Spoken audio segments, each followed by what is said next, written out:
of KENSOU from MyHoloTV has arrived. Hello, Mina. This is our Scoop and Loop episode 3, and today we are here with the borderline artist from Malaysia, xFate. Hello. Hello everyone. xFate here. Yes. As you can see, this is xFate. And then, smash! You're already smashing? Yay! Okay, tell us if there's any audio problem. I tested beforehand. It should be fine. Tell me if the audio is fine. A bit of audio check. Did you hear xFate well? Seems fine, nice. Hello. Can you hear me? Yay! Smash! Yes! Okay. Thank you. If you don't know who xFate is, if you don't know, look at the sliding image. Aren't those godly art of your waifus, guys? Yellow. Yeah, nice.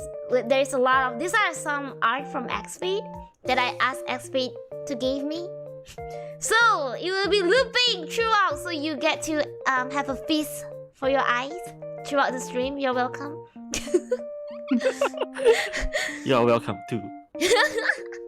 Yeah, xFate is also Liliana Vampaia, my Lily Senpai, and Leola Lightbringer, my kohai. Papa, he did the art for them too. Yay. Okay. Okay. So here I put like xFate Instagram, put out Twitter, and also the Facebook. You haven't followed, please go and follow. There's a lot of updates from xFate, events, convention, and because I just searched on his page, xFate. I searched on xFate page and I realized he has been doing so many things recently. So yes. I seen you went to a lot of convention.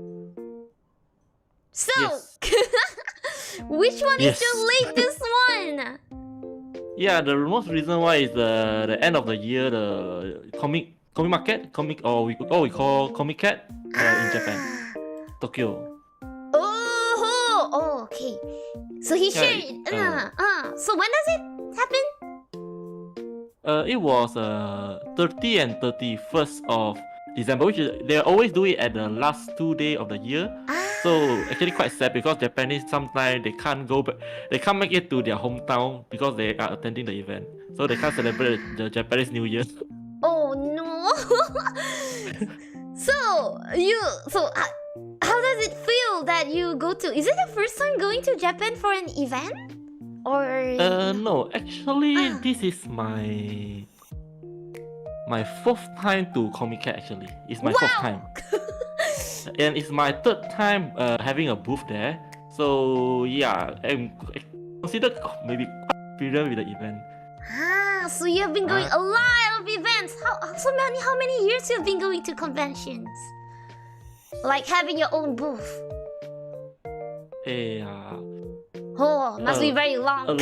Yeah, there is a lot. So I have event, of course, first in Malaysia. Then Malaysia we have like the big event are Comic Fiesta, Animangaki, and then recently we also have like Nichigen and Anime Fest and a lot of smaller ones. But recently I seldom going for smaller ones because there are really too many events overseas. So I can't really catch up with all the smaller events. Yeah. And then of course like Singapore we have like Dojima and Anime Festival Asia Singapore if we are lucky enough. And also some smaller event like for example the incoming the Hanami Market. Also last year we also invited to this Honkai Star Rail fan event. Let's go! Yeah. That's how what? Yeah. And then Indonesia wise we have Comic Frontier, or we call it Comic Furo. Yeah, this is the most confusing event for Indonesian and Malaysian because their shortcut are all CF. Oh, I see. I don't know there is this much of event. So yeah, when Indonesian artists and Malaysian artists, we are talking about like CF. So some Indonesian artists will talk like Malaysian artist is talking about Comic Furo, and Malaysian artists will talk that Comic Fiesta. we are talking about Yeah, it's like we confused. So like especially like last year they are actually quite close to each other, only like 2 weeks away. So the artists will post the catalog together. So this is the time where the Indonesian fan and Malaysian fan will get super confused. Like, which one are you talking about? Yeah, like which CF is the CF KL or CF Indonesia? Yeah. So all of those events you mentioned, you actually went there and actually have a booth most of the time? Yeah. Crazy. But recently because like there are too many events, so sometimes I will entrust the sales to my friend or my proxy there, so that they will help me to handle, so that I won't be that too much busy. Yeah, it's a bit too much sometimes. Life of a busy artist. Yeah, okay. You sent me some picture of the comic market thing. And this one is like the entrance? That's so many people! This is just like not even 10% of the queue. This one to take the photo of this, actually we walk from like maybe 500 meters away. I think we walked for like 20 minutes to reach this part.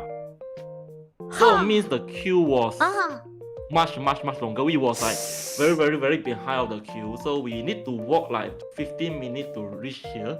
Means in front of us they are like hell more longer of the queue. It is super crazy for Comiket. It's always like that? So it is always like that, yes. Wow, crazy! Even we Malaysian, like, we're really complaining about how KLCC is like so crowded, and there is Japan. Comic Fiesta, the attendees, the latest number is like 70K. Is it this year? Around that number, I think. It's 65. I think it's 70. I think the latest number is 70 or 75. I forgot. 70. For 2 days. Oh. And comic market 1 day is 140K. It's doubled and even more. So for 2 days, is total 270K. Crazy. So, do you not get a special pass when you get in because you have a booth in there? Does it? Yeah, definitely. If you have a booth there, so they will give you a special pass, so you can get in earlier, like every other event. So you can get earlier and set up. But that is only for the day that you are having booth there. Because unlike Comic Fiesta, Comiket we apply only for 1 day. Oh, you can't have so two? The event, like for example, the event have 2 days. Last time they have 3 days. So you can only enter with your pass for 1 day, and then the other 2 days you need to queue like other people, other normal people. Yes. So there is a question in the chat asking. So maybe I will change the question a bit. The price of a booth in Malaysia and in Japan, is it like almost the same? Or to be honest, Malaysia booth is actually quite pricey compared to Japan. Oh, surprisingly! Yes, surprisingly, yes. But of course, like we need to look at it from different perspective. The first thing first, like let's talk about, let's say like Comic Fiesta. If you are getting a basic booth, mean a table booth, it was currently the latest price around 400. Is it? I think it's around 400. Okay. And then if you are getting a premium one, I think it's around 750 or 800. 750, I think. So let's say that is for 2 days. But in Comiket, Japan, 1 table, but the table is smaller. One table is 90 cm. 1 table for 1 day is only cost you around 300. Oh, so Malaysian is usually almost like 2 times or more than that, something like that. But if compared to basic booth, actually the price is not that much different. But of course, like Malaysia, basic booth is 2 days. So like Comic Fiesta, you have 2 days. 1 table for 2 days is like 350 to 400. So in Comiket, it's like 1 day, 1 table, but the table is smaller, 90 cm, is around 300. Oh. Yeah, something like that. Oh, so it's So, somewhat but then you balanced. need to know that the crowd is different because, like, Oh, in yeah. Japan, one day you have like 130k crowd already. Meanwhile, in Comic Fiesta, maybe one day is only around 40k crowd. So yeah. one day of thing in Comiket is actually more than enough. Yeah, the sales will be very different because the audience, the reach is very different too. Yeah, the reach is different, but the sales is might not be necessarily that much different. Oh, because there's Because a lot of competition. The competition is super crazy there. Yeah. I see. Okay, the number of booths of Comic Fiesta, the current year, the 2023 Comic Fiesta, we had like 500 booths. Oh, Yeah, we have 500 to 600 booths okay. for Comic Fiesta. That's quite a lot already. Yes, there is quite a lot already. Uh-huh. But how much do you think Comiket has like one day? Give me you can take a guess. Like You were saying how many Malaysia has 500 CF. Yes. So what For about in Comiket? Japan? Yes. Take a guess. Let's double up. 1,000? No. More?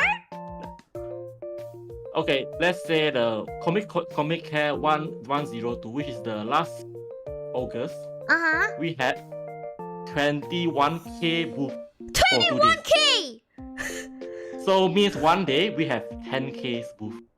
Oh my god, that's crazy! I thought it's So just in double. Malaysia we only have 500 and mostly 600. In Japan, Comiket, one day we have 10k, 2 days we have 20k. Damn! What? And this is not the craziest because actually the biggest Comiket is actually the Comiket 97, which is 2019. That time Comiket has 3 days. And then they have 32k booth.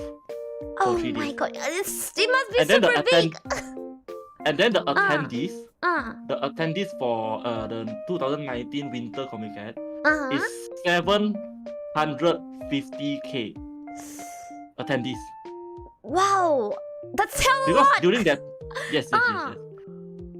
Because during that time, the event is still free. Now they are ticket event, but previously was free, so the so it attendees drops. amount is much higher. Man, but even if you didn't, like for example, even if you have too much competitor, but you get a lot of exposure. This one you really need to go there and see yourself because like in Malaysia, for example, like Southeast Asia event, like in Malaysia, you have 2 days, but only like 500 booths. Actually, it's still possible for you to check all the booths one by one. You still have like enough time and stamina to check. But when you have like you have 10k booths, like it's impossible. I will say impossible to check out all the booths. True. So, it's people will always need to make their research because like all the booths are categorized according to their genre. Means like you are drawing Blue Archive, you are drawing like Genshin Impact, you are drawing like Naruto, you are drawing like some BL or some RSP content. I see. So they will actually categorize it and locate you according to the genre that you apply. Oh, but Malaysia's one doesn't have it, right? We don't spread like that. Malaysia one so far they didn't really do this. They didn't really arrange you according to genre. Maybe also because our number is not that much, so it's quite hard to really gather the same anime, same games. Because like and another thing is like Malaysia, like our nature of booth is like a lot of people will do different a lot of IP, different of anime, different titles together. So it actually make the categorization harder. Yeah, true. In Japan, they actually the main product that they are selling are always books. Let it be art books or let it be comic books. So they are very focused on focus in one genre, in one title, one IP. So it's like if you are drawing Blue Archive, you are only selling one single Blue Archive book, or like multiple Blue Archive books. So you won't really see like suddenly this table have like Blue Archive, have Genshin, have all the different anime in one table. So this actually make their categorization easier. Yeah.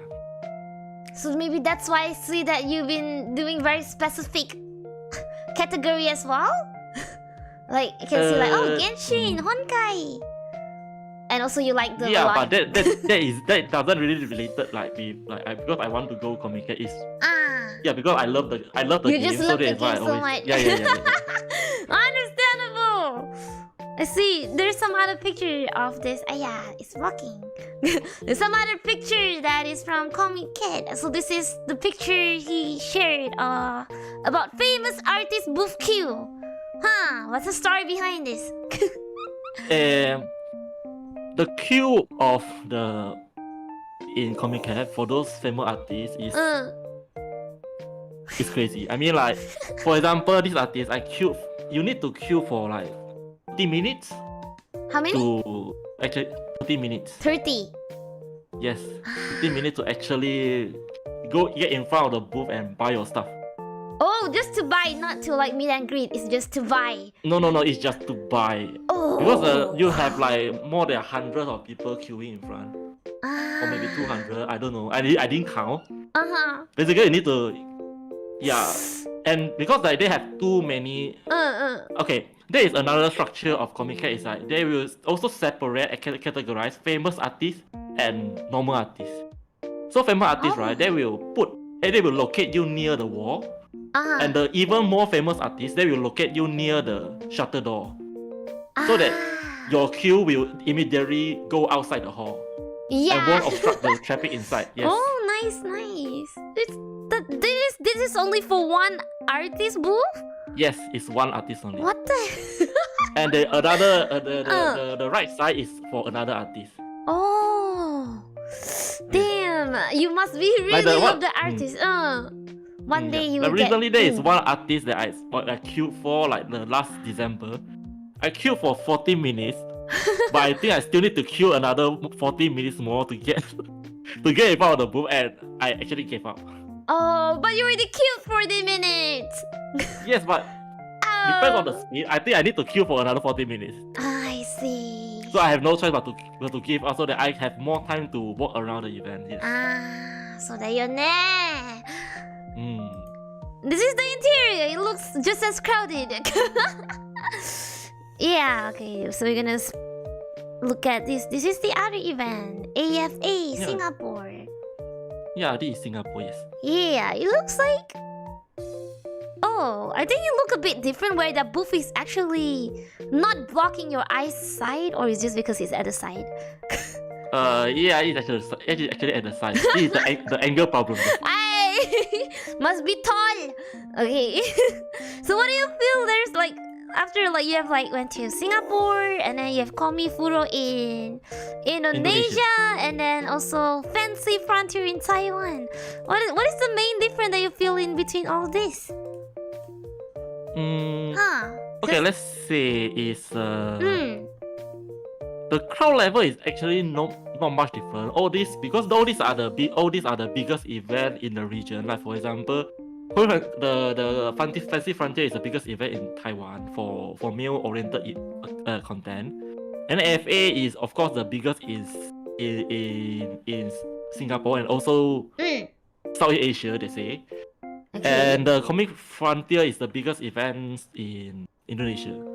So actually the crowd level is, I can say if you are inside, let's not talk about like the actual number. If you are inside the event, the crowd level is almost the same.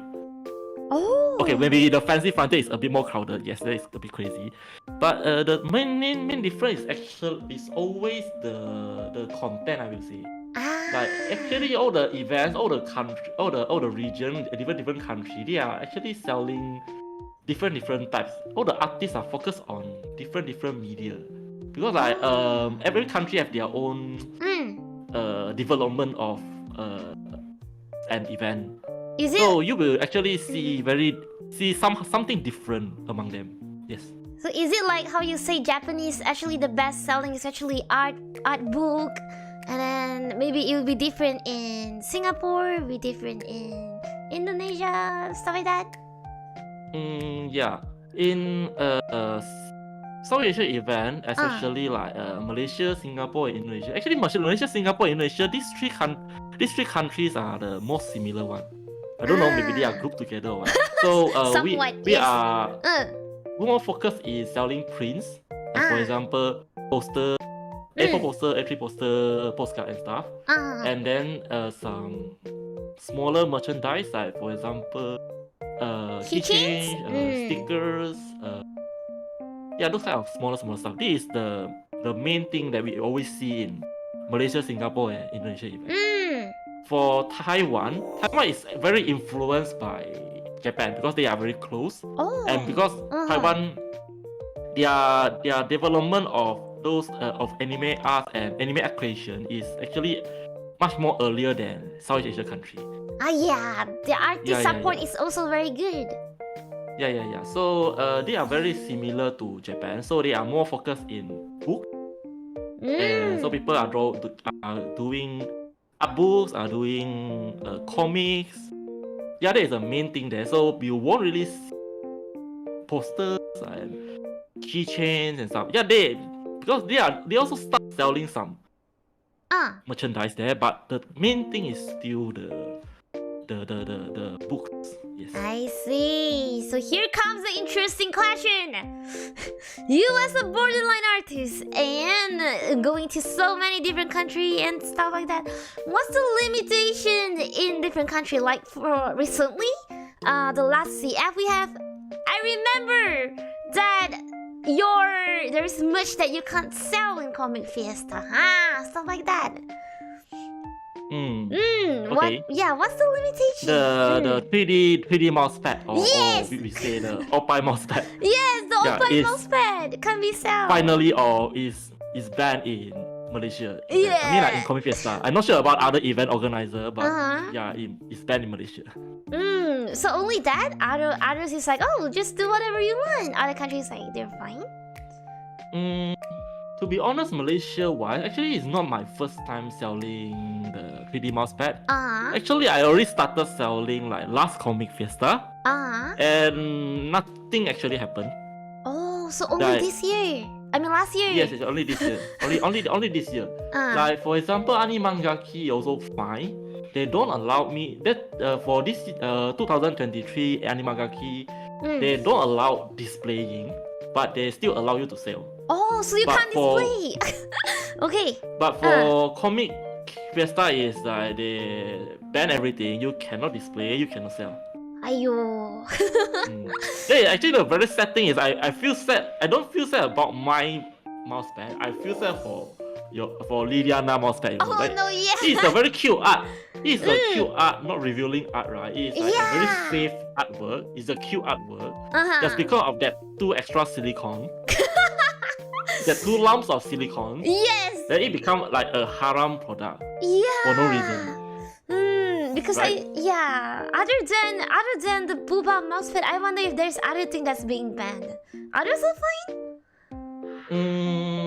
They didn't ban any specific merchandise, but they actually ban some sensitive artworks. Like for example, revealing artworks, like for those artwork that is overly sexy, I will say.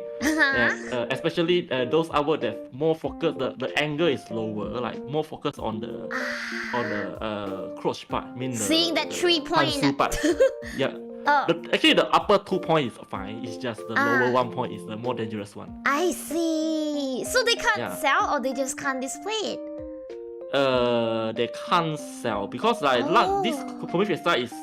They have this new approach.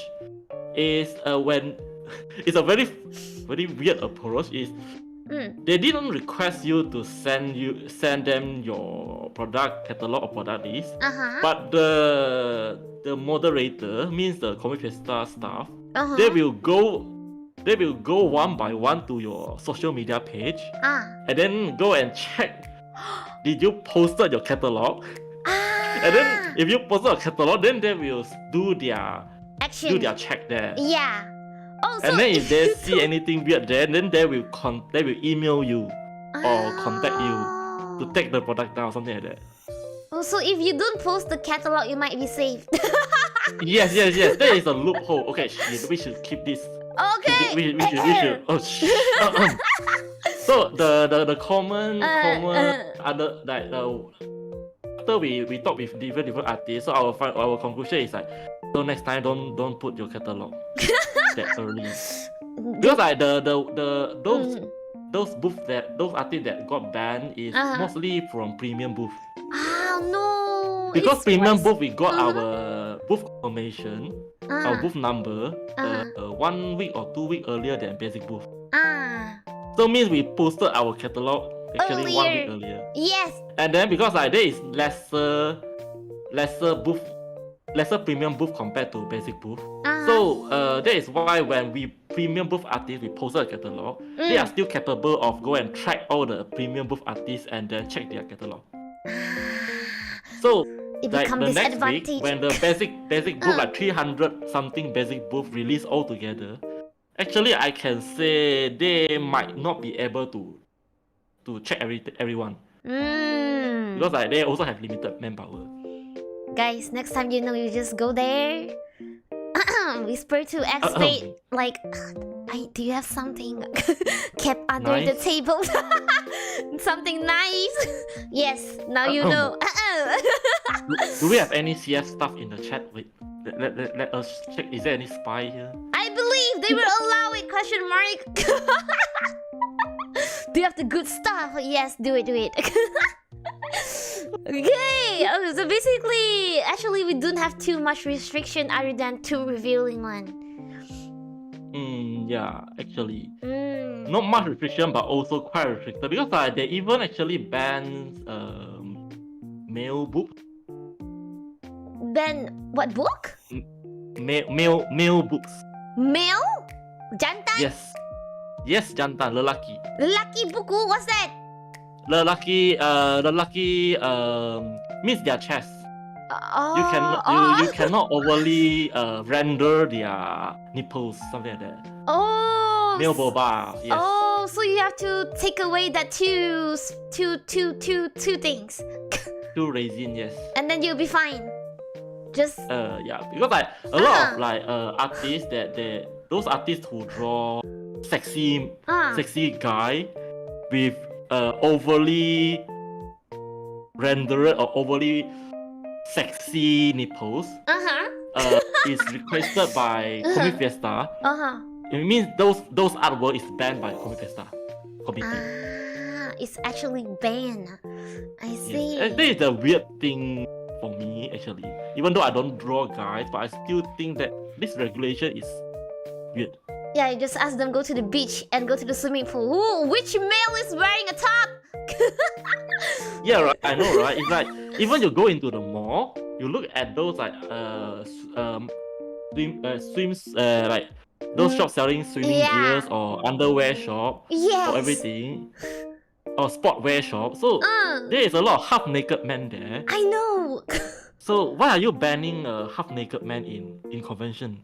What is the reasoning behind all this? I know that they overly make the male booth big and make the nipples a bit too pinkish. But I don't think there is a reason to ban that. It's like it's weird. It's really I don't know why they are banning. Maybe they have some new SOP that. It's like think that this might.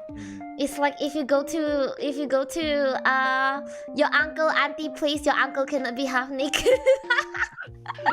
yeah, something like that. Okay, I see. I think I kind of know. Sometimes people were sensitive about the male too raising. I was like, hey, but okay, because maybe people are like, oh, girls cannot, why male can? And then maybe that's why it happens. So they are like how to say they are having this sexual equality, they ban girls also, they ban men. Yeah, interesting. So, now that we know that you have went to so many countries, so many things, I want to know. You were being such a how do I say that? You were such an impressive artist. You actually have a lot of amazing hours. And now I want to know, when do you start it? How do you start it as a borderline artist? Hey. I always wanted to. When? How? What makes you a borderline artist? Okay, actually I started to this like 10 years ago. Yeah, I think exactly like 2013 I start to like draw something. Yeah, and also started that I got my first small drawing tablet. During that time. During that time, yeah. So is that high school? Is it okay to it's reveal? University. University. You started in uni. Okay. Yeah, university year. I think it's a year one university. I see. So and then because at that time, actually I didn't even know that I don't even know there is a thing called digital art at that time. So until my lecturer told me, actually there is this device called a tablet, so you can you hold a pen and you can draw on it, then it will reflect on your PC. I was like, whoa. Oh, so that time it was new. Yeah, I don't even know this. I always thought that people draw using mouse, like click, then whoa, how can they draw using mouse? It's like until my lecturer told me, I was like, oh, okay. So yeah, because I due to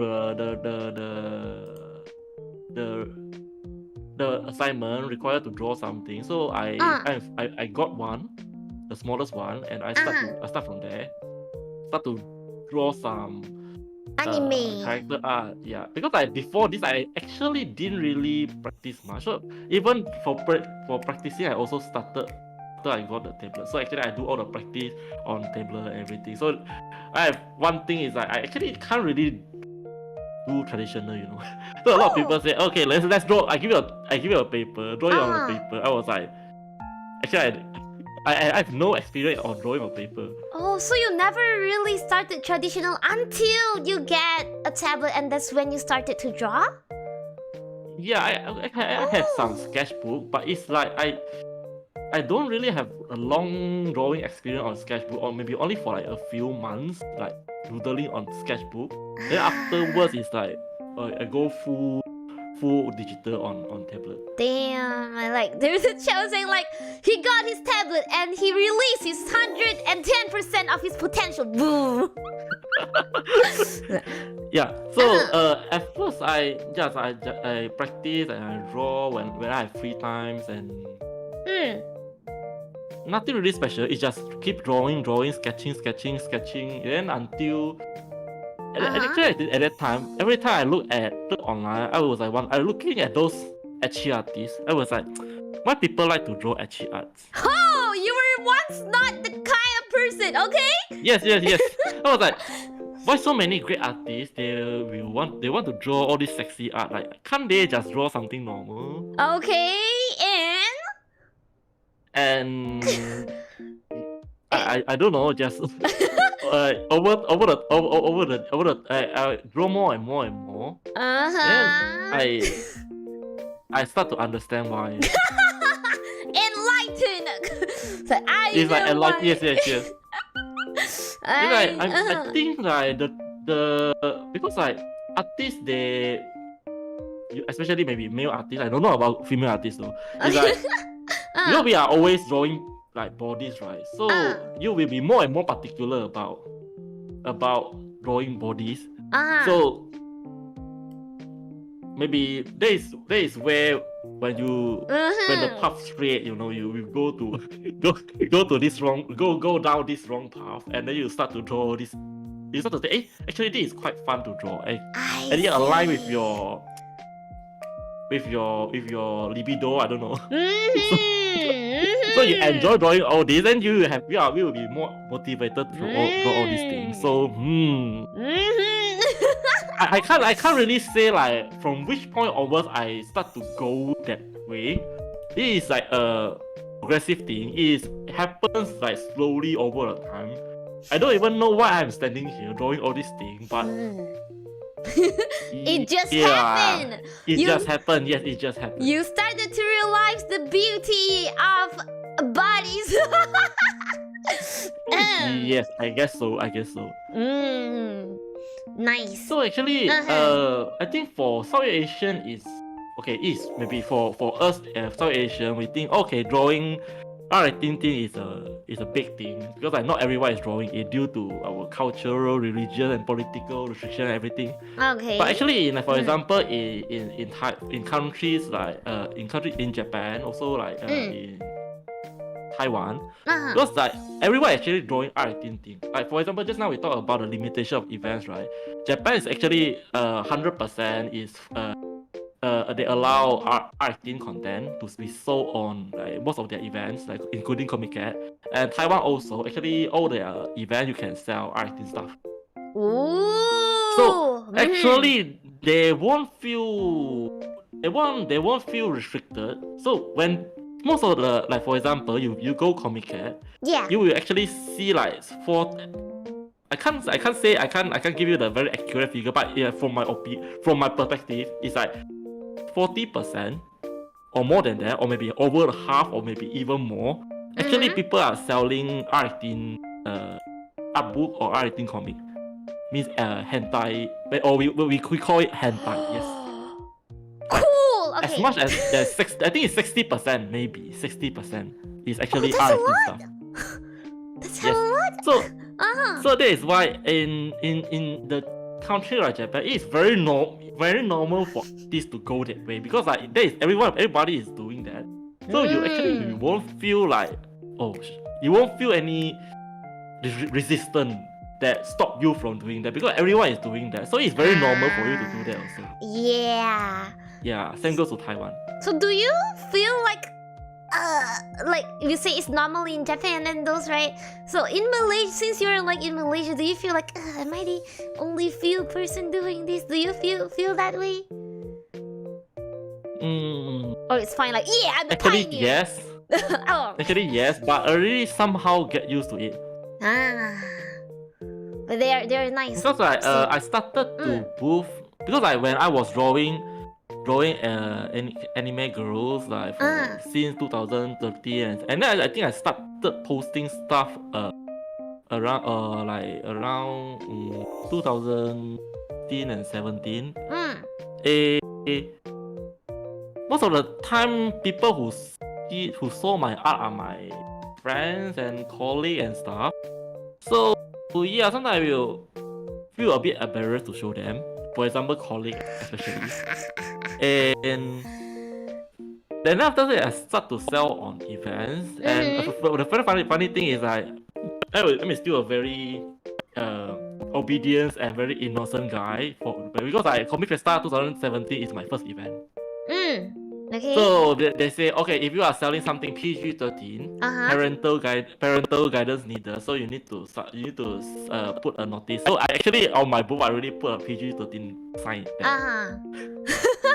And then I start selling the PG-13 things there, and surprisingly everyone is okay with that. So I start to feel lesser and lesser about being lesser about all these things. Okay, actually people are okay with all these things. So let's go. You look at those people that watch anime. How many big boobas, Taskaru waifu in the anime? It's totally normal. If they watch anime, they are fine. But I do. I need to say. I need to admit that like all these opinion, all these like family opinion things, right? It actually changed over the time. I mean like. Many years ago, when I was watching this anime called Suzumiya Haruhi, right? So I went to this like anime store, then I bought a poster of Haruhi wearing the sportswear. So their sportswear is like the Bruma pants, right? The short pants. Yes.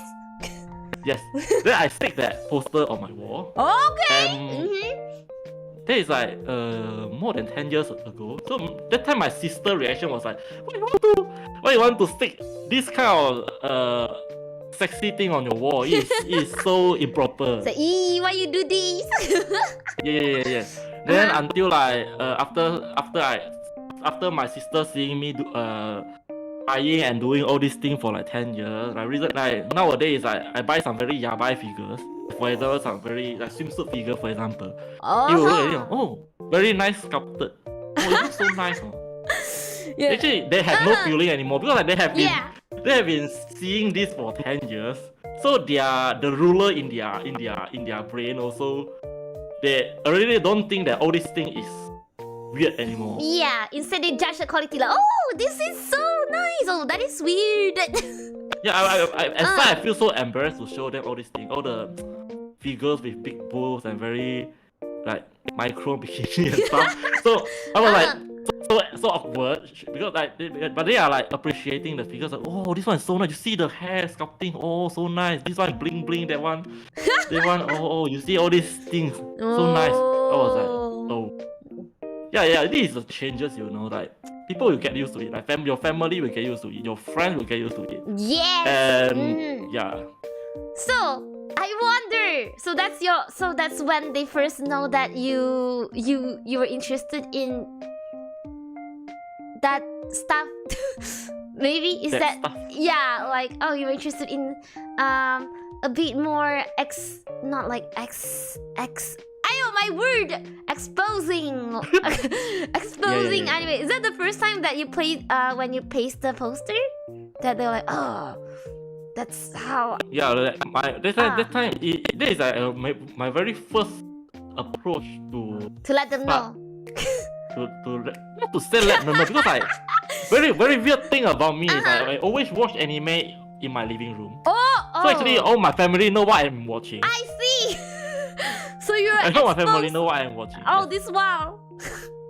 Yes, more is like I try to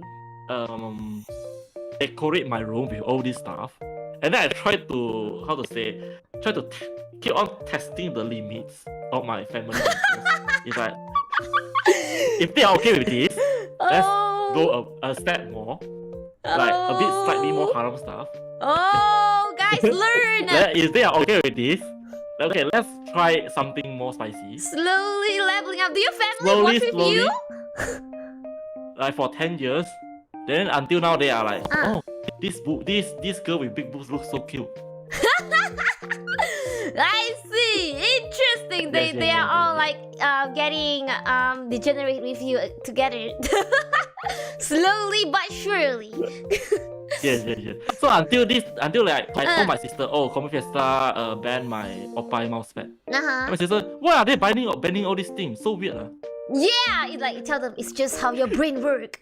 Your brain do things. It's like my idea. Like my sister was like, hey, why are they banning this thing? It's so weird. But actually, boba mouse pad for most of the people here, I mean, like even for my friends, I think they will still consider boba mouse pad as something haram.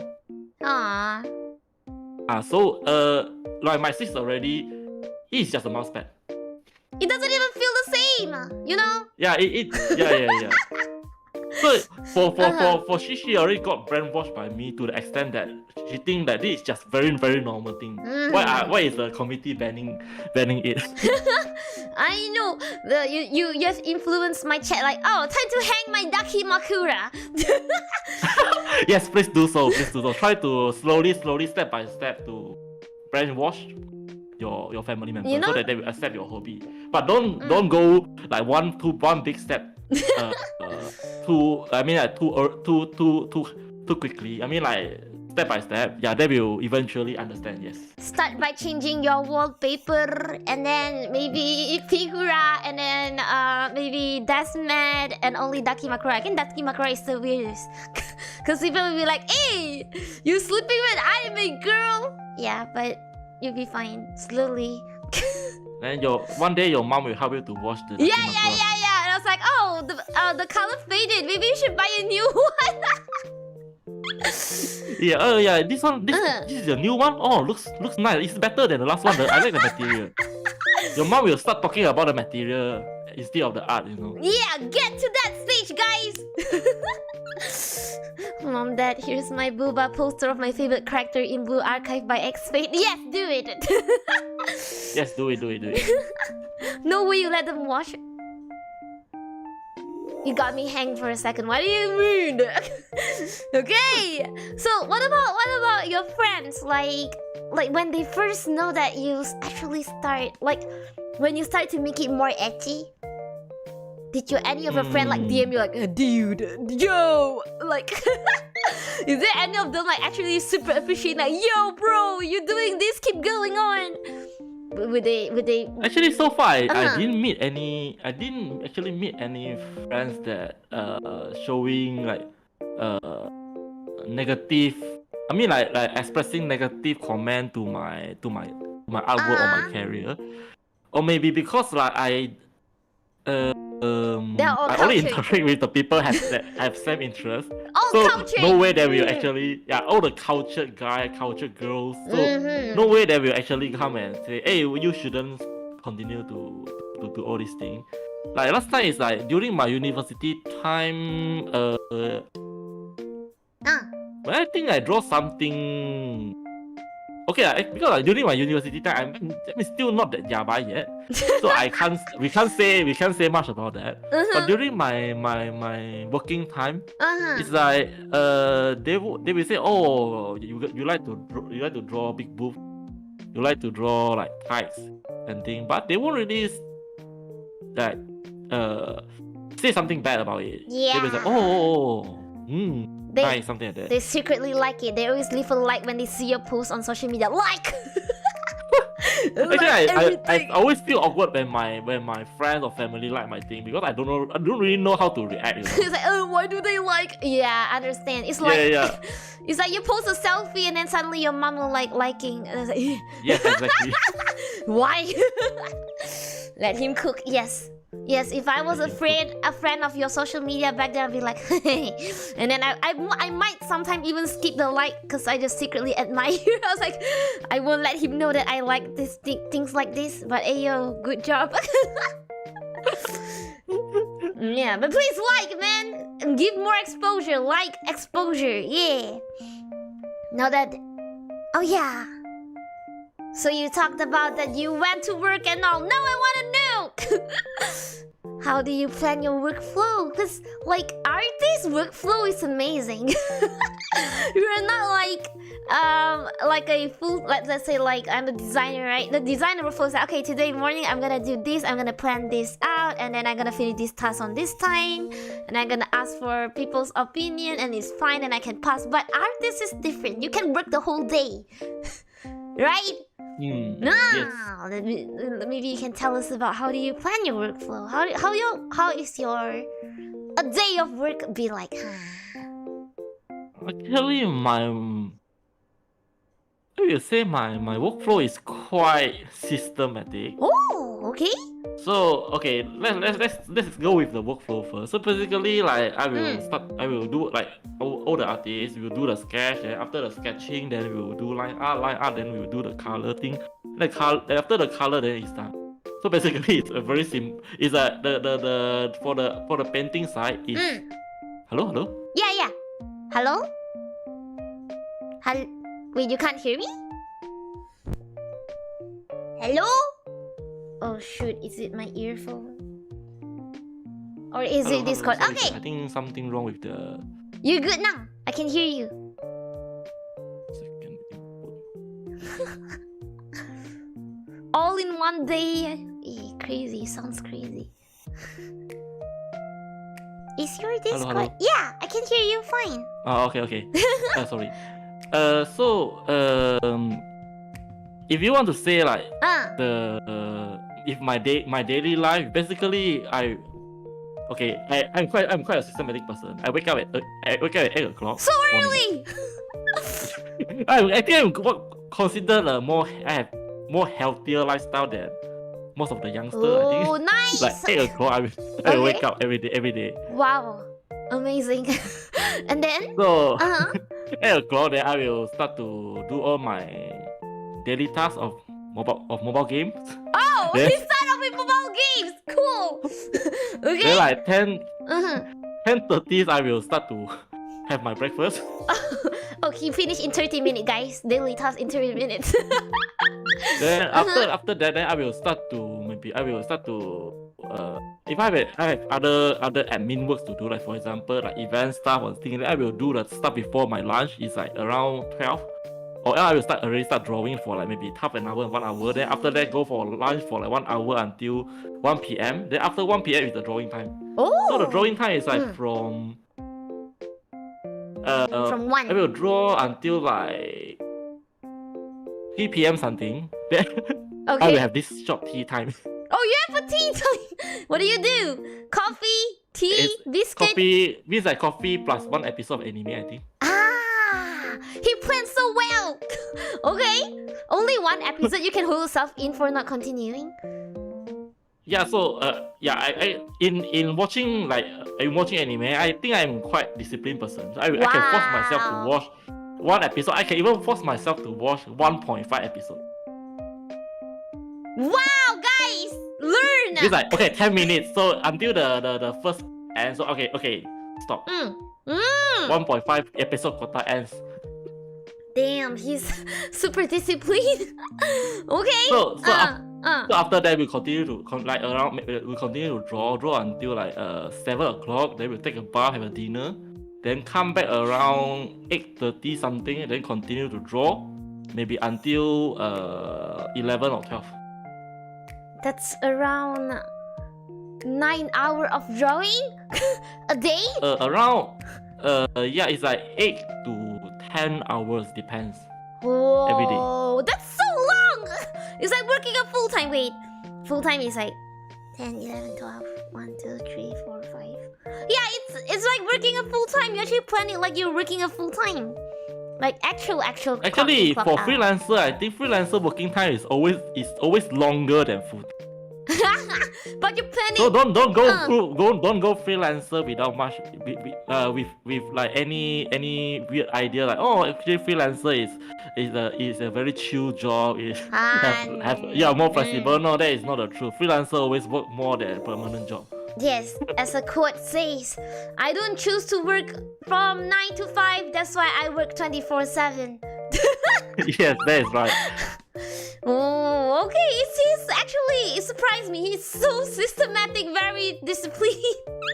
I was like, oh, maybe he would like game a bit and then draw, game a bit and then maybe eat, and maybe you don't even skip.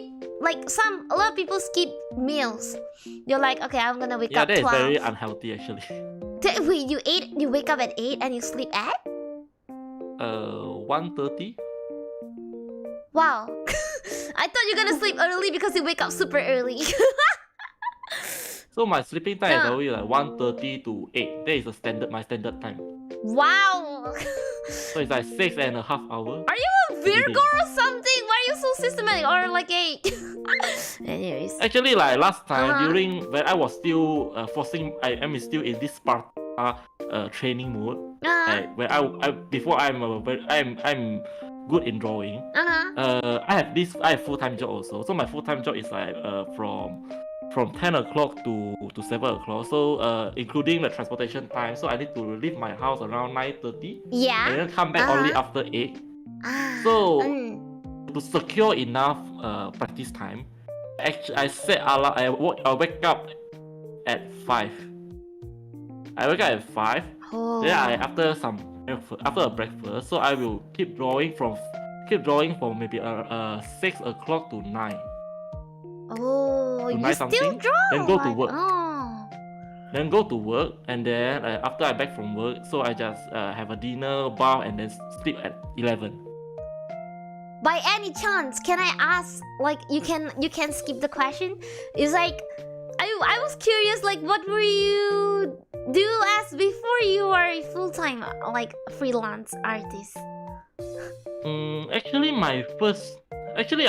Okay, let's talk about what I took in my university. I mean the course. So actually I studied like multimedia and also 3D animation. Oh, okay. In my university. So my first job is actually a 3D generalist. 3D generalist means that I do some 3D modeling, I do some 3D rigging, I do some compositing, I do After Effects, I do motion graphics. Oh. Yeah, then next I go to my next company, my second job. So I start to have this, I start to do some concept art. Means I have to draw some design stuff, designing characters and stuff, props and stuff for the company, and also TV advertisement. Oh, okay. Like for example, those motion graphic. Yeah, I work a lot of the motion graphic. I see. And then basically doing a lot of stuff, whatever I can, because it is a small company, so they have a lot of like a bit of this job, a bit of that job. So I will basically, if they think I can do, they will pass it to me. I even actually work as a translator, because our company has this have a job from Japan, with Japanese studio. We were working on this anime called Monsters, right? So actually I am the translator. The translator between my company and the Japan clients company. and The clients, yes. So I do a lot of things there. Then after that, until I start to booth in events, and I think I want to try to go full time. Then I finally resign and go full time as an artist. Yes. You actually need so much like determination to actually like, okay, I'm giving up my full-time job, I'm going full-time on my own. It's like you need to make such a huge decision. Yeah, because at that time because I always tell my boss I want to draw. My boss even told me that okay, you can draw you can draw inside the office if we don't have like too much work. Yeah. So but after some time I feel that it's weird, because like everyone else is working, doing their job, but I'm drawing my own stuff. It feels too awkward. So until I think, okay, like after like a few after I experienced like 3 Comic Fiesta and then some Malaysian events. So I think it might be a time. I mean, like maybe I can sustain. My income can sustain. So I make a big decision to actually quit my full-time job, and then I go full-time as an illustrator. Nice. Like, at 2020. Oh, so it's only been 4 years. 4 years. 2020. 4 years. Yeah. Oh. 4 years, yes. As a full-time. But they're also very long already. 4 years. 4 years of illustrator. Yeah. And then very unexpectedly, it's like, because my original plan is like I will sustain through events and booth. But what happened? Yes. COVID strikes. Immediately after I resigned. Oh no! And what happened? How do you survive? Yeah. It's luckily that time started. There are different commission coming in that I really didn't expect that, including like Liliana Vampaia, of course. Oh, Lily coming that time, yeah. There is also that period was also the Vtuber Blue. Oh, so, yeah. There are really a lot of new Vtubers. Because I already did for Liliana.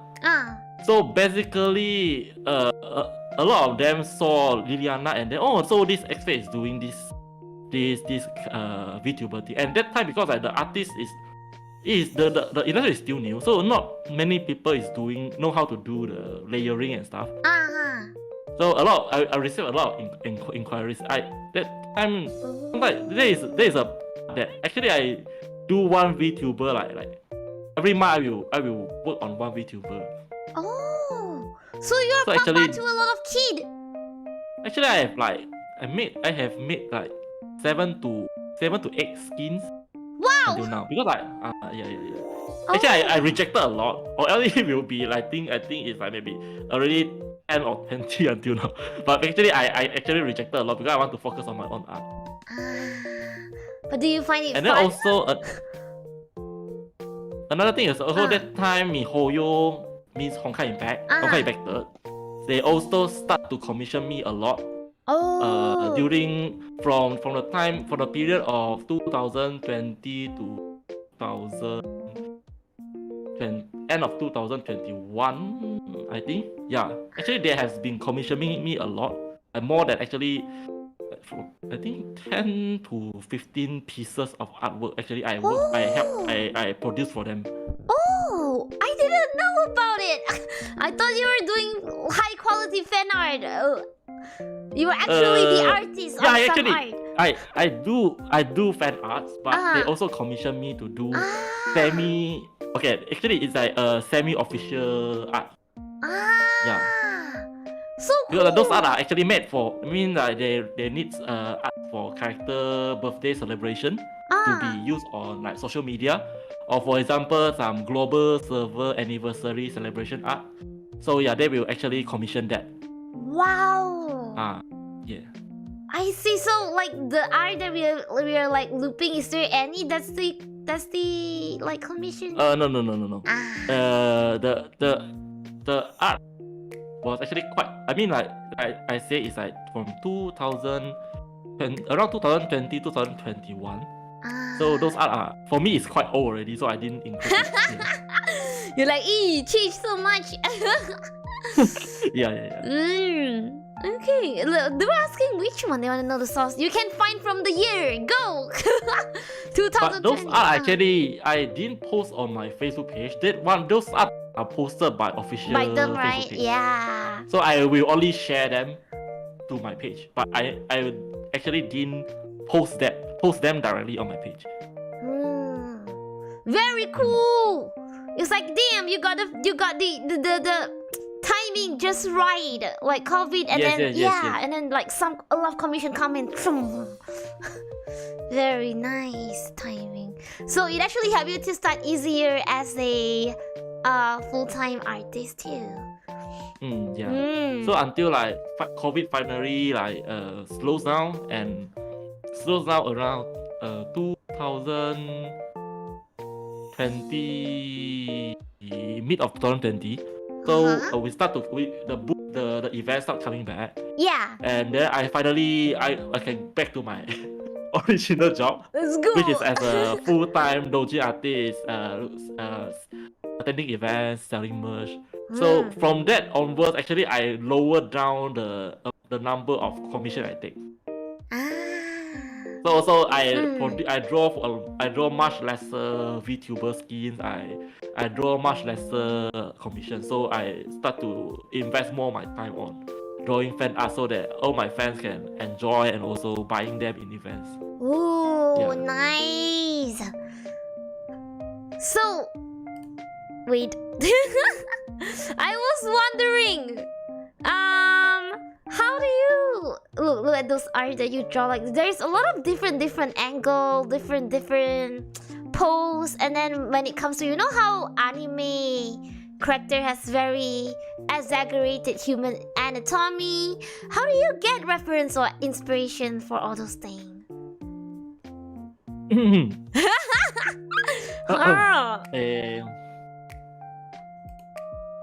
Yeah. It's quite embarrassing to say this. Actually, I has no inspiration. How to say this? Like, whenever I start an art, right, I have this bad habits of not thinking anything beforehand. It's like my brain is actually I have empty. I have no idea what I want to draw. I just know like I want to draw these characters, but actually I have no idea like what kind of poses, what kind of compositions, what kind of feels that I want to bring through this art. This is a bad habit. Please don't learn.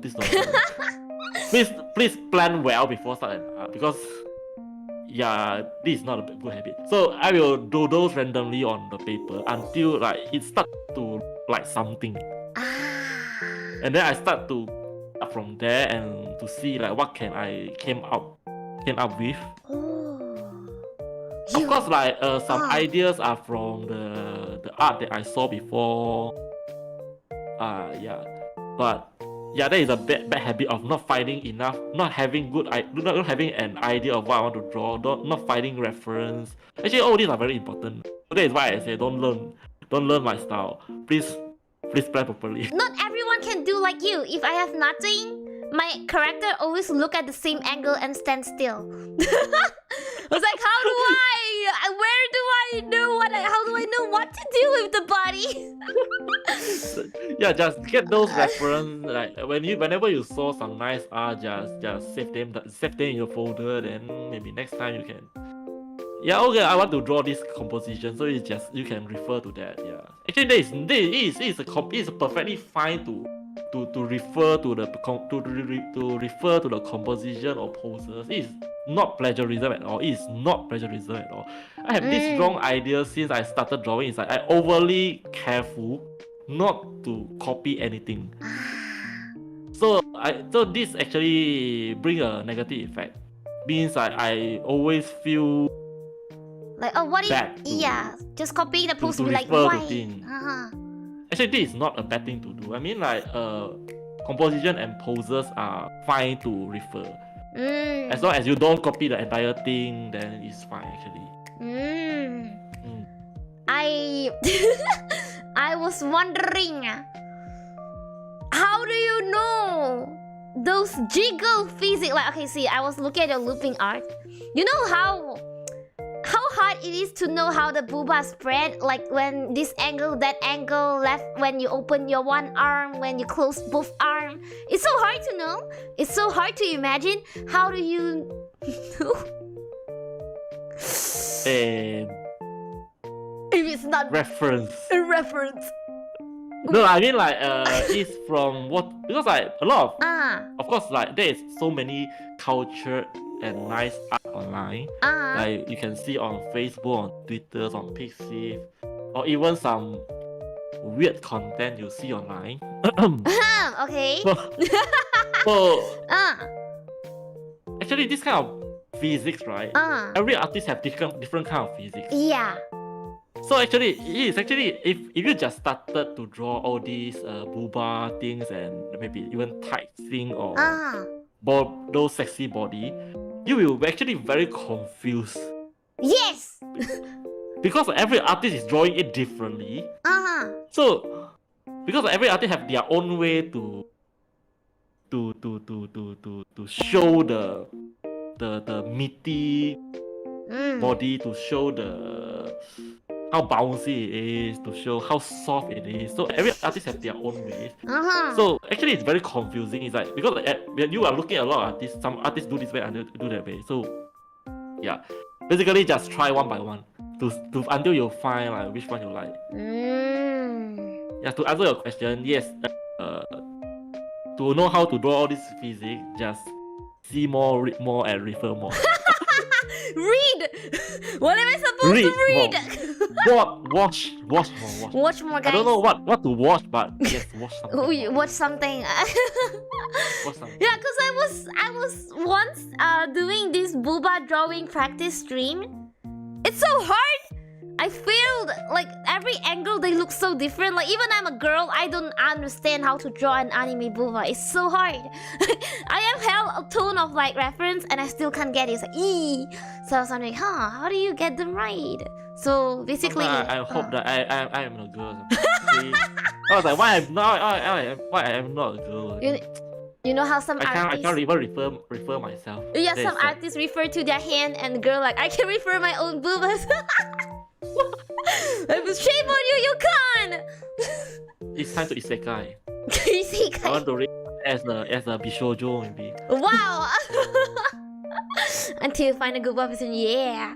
So, then maybe I would like to... Wait. Maybe we're at this topic already. Where's my slide? Which part that you like to render the most? Now that we're talking about it, there's boobas, there is like belly, some people like feet, some people like thighs, some people like armpits. What do you like the most? Like which part you like, I need to get this super right?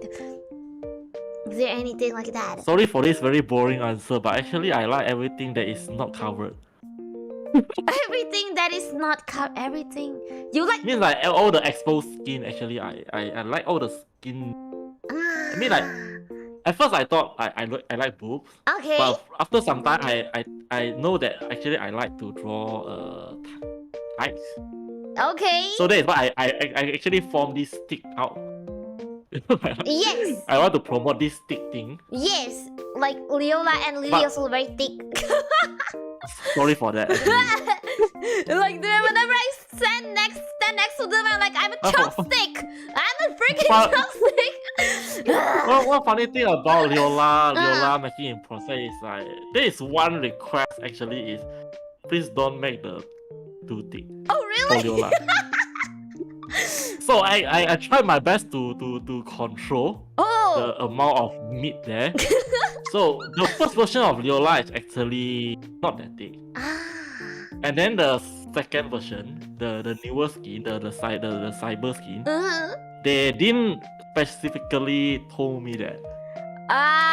Requested me that, so you can compare both versions. The second version actually is more thick. And then after like the art is completed, then suddenly I think it's Leola or Papa Holo asked me, wait, is the tight more thick for this version?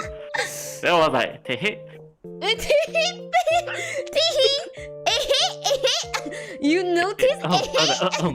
Now you already noticed, but it's too late. The art is done. I see. So yeah, back to the topic. Fun fact, I love it. Yes, back to the topic. Back to the topic. Okay, sorry Lola. Okay, but then no, actually I also enjoy to draw. Like you actually, if you observe my reason, I also enjoy to draw Feet. Yes. feet. Reason art, my own reason art actually featuring feet. Funny thing is actually I don't really know how to draw feet. It look nice though. What do you mean? Look at that. I mean, right before now. if you look at my old art, right, all the art mostly are cropped at the type. Understand? So that is why I don't really have much chance to draw the lower legs and also the feet parts.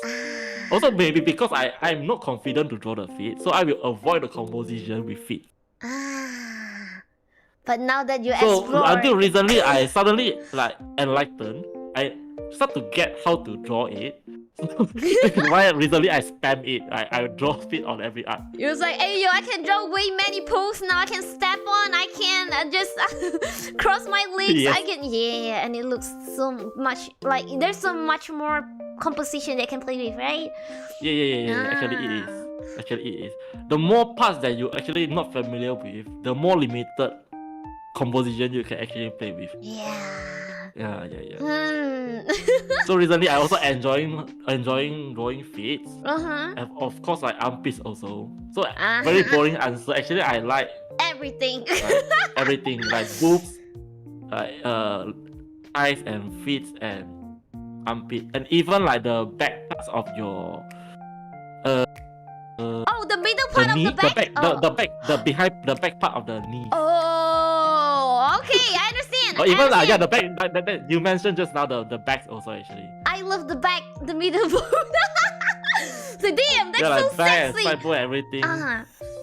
Yeah, boring answer, but actually I love everything. Yeah, sorry, It's like- thank you. It's more like when you start render one, might as well render everything. Yes. That's why they all look super good. Because if you only render one part, it's like, it just doesn't match. I'm gonna render this. Oh my god, it's starting to look good. I'm gonna render more, and then you just can't start yourself. Yes, from the comment, yes, the belly also. The belly, yeah, Leola's belly, and I think Leola's belly is so rendered even if it's covered or it's not covered.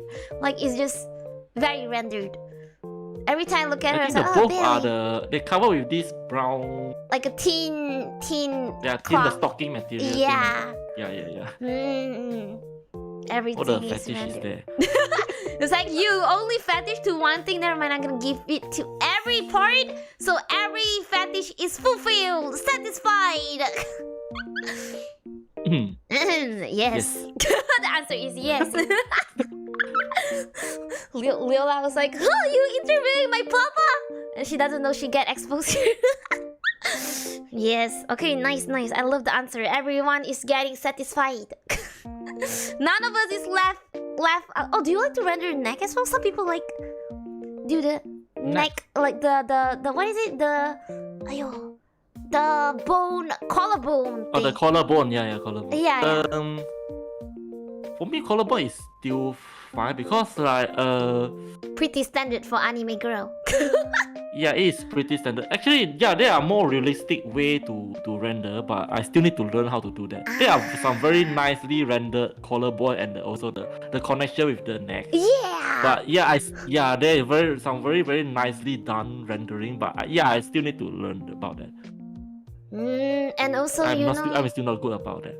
I saw your art. You did something that I like. You know how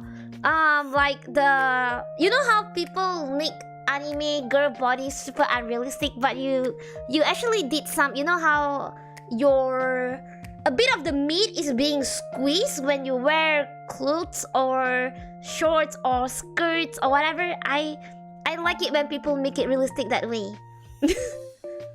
Is it realistic actually? I mean, like we are exaggerating that actually. Yeah, it's exaggerating. I'm not sure about like how in real life works, but I think we are slightly exaggerating it. But more. some people just abandon it. It's like, oh, it's just gonna look nice and smooth. Like, no, it's impossible. The bulge. Oh yeah, that's the name.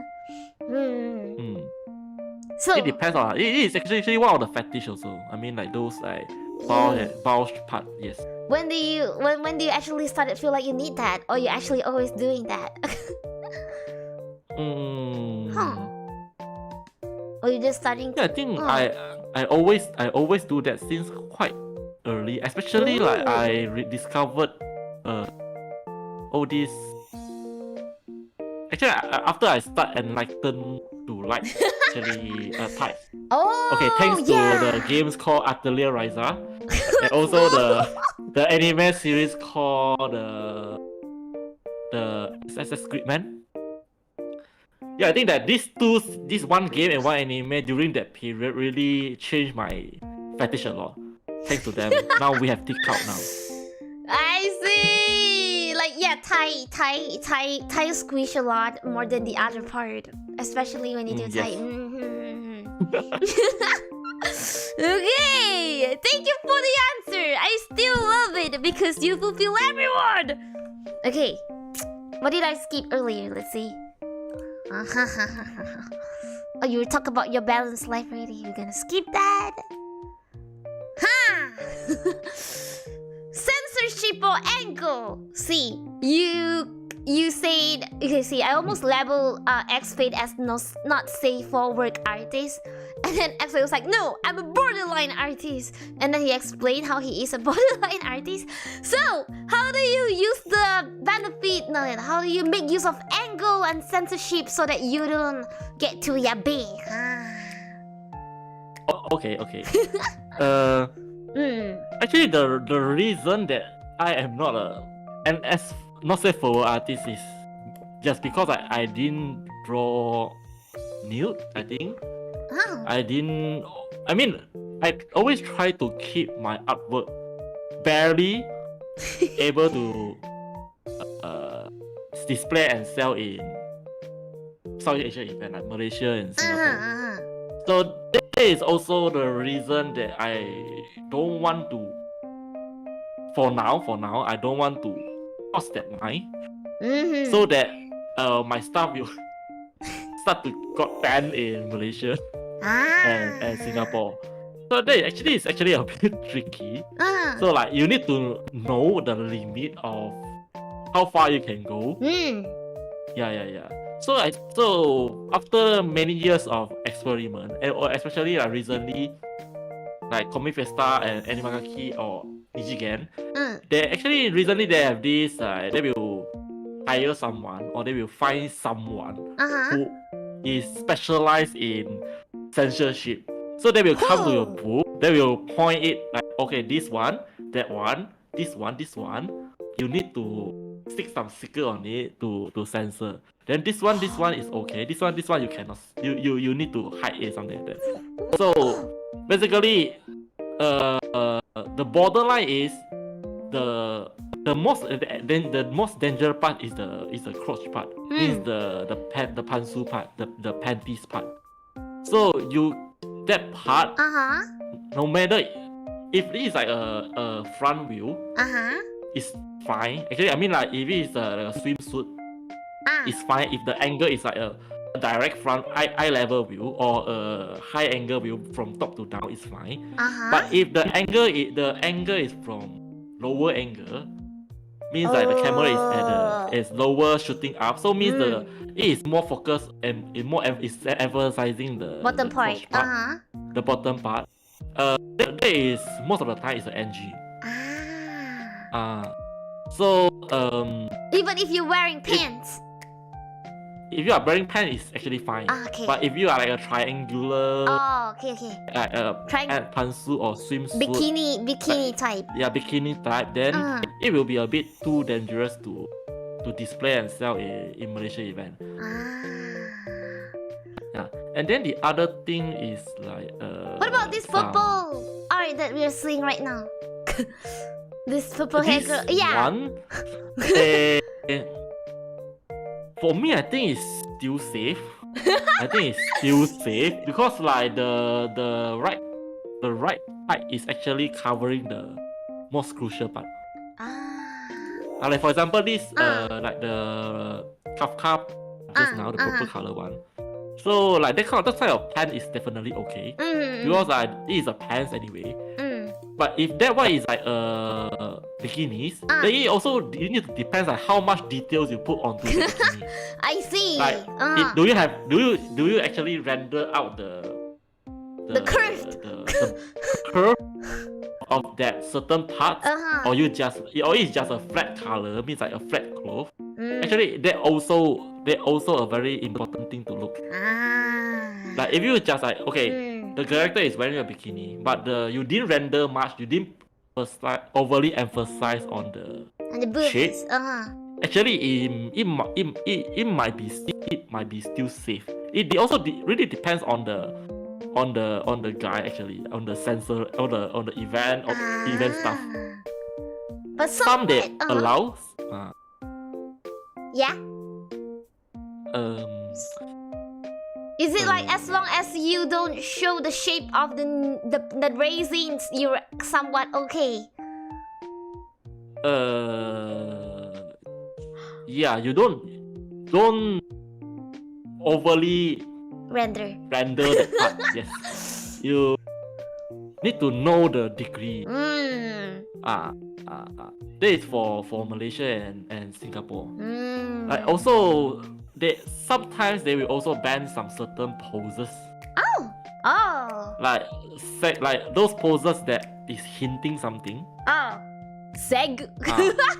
It's hinting something. So they might ban that too. And also recently, one thing that I faced this trouble is animagaki. Because I have one art of two girls. It's a Zele art from Honkai Impacted. The two girls wearing cheerleading shirts. So there is one Zele, the girl on the right side. Her right hand is touching the belly of the left girl. Even that? And then then the guy come and say, you cannot hang this. I was like, why? He said the apparel is fine, the angle is fine, everything is fine, but the girl touching another girl is not. Tell the dude, what are you thinking?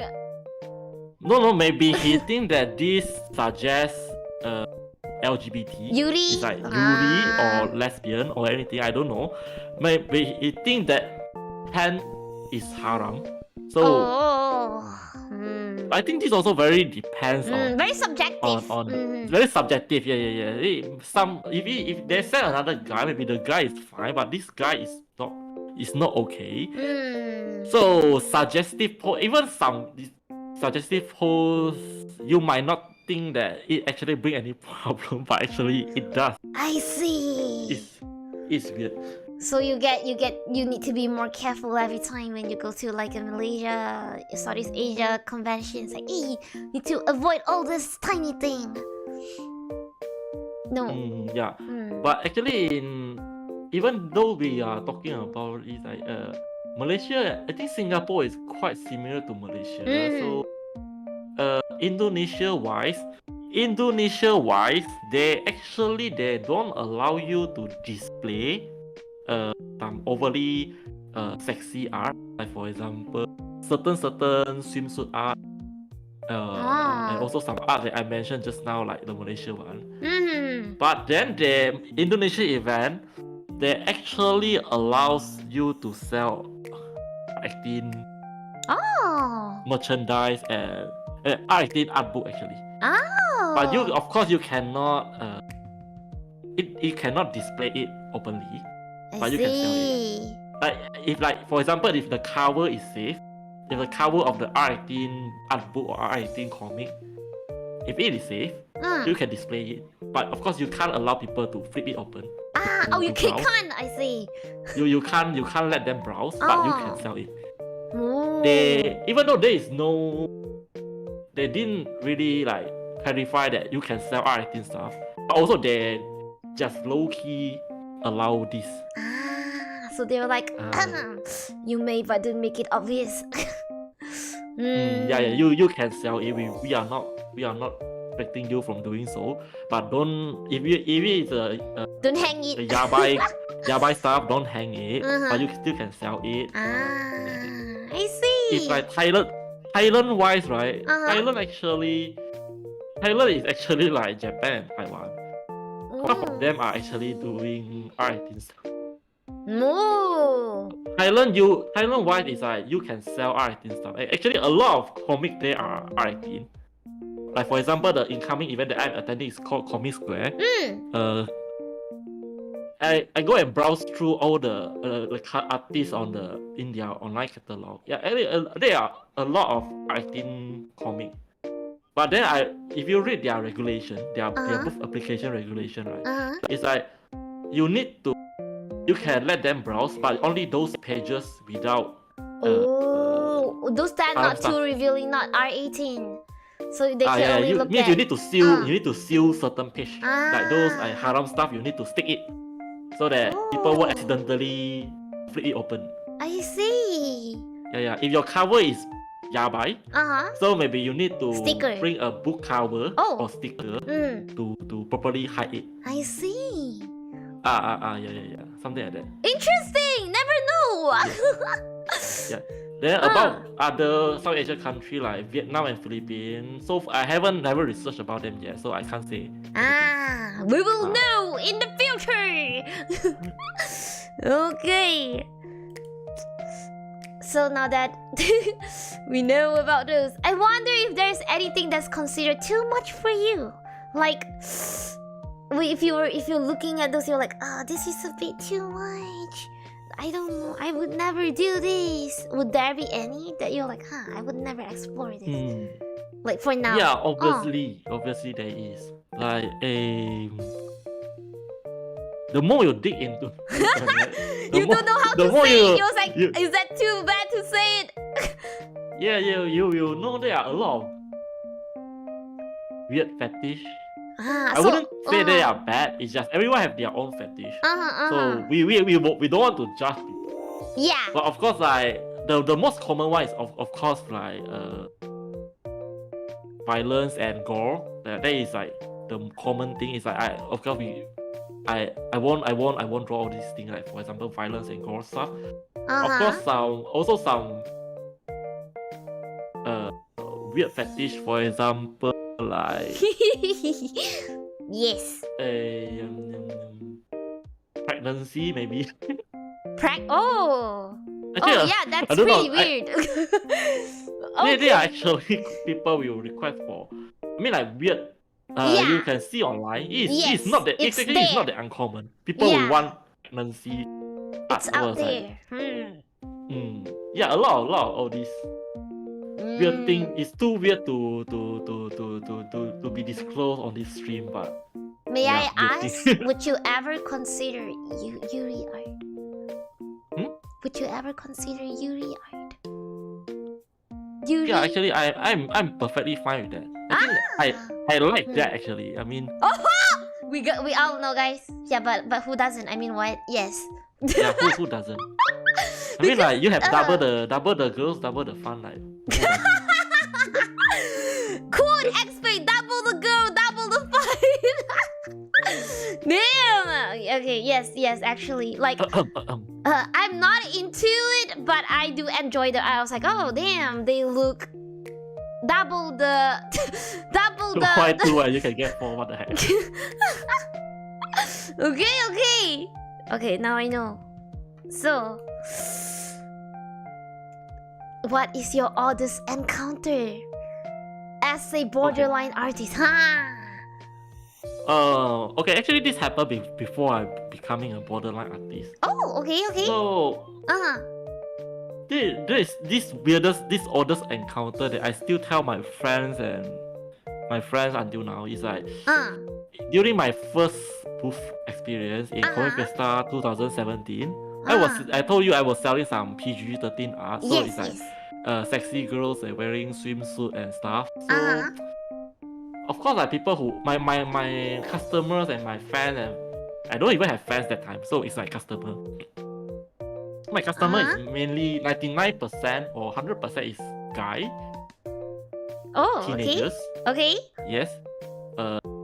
Then suddenly there is one weird thing happen. Yes. It's like one dad is bringing his like maybe kindergarten daughter. Oh, okay.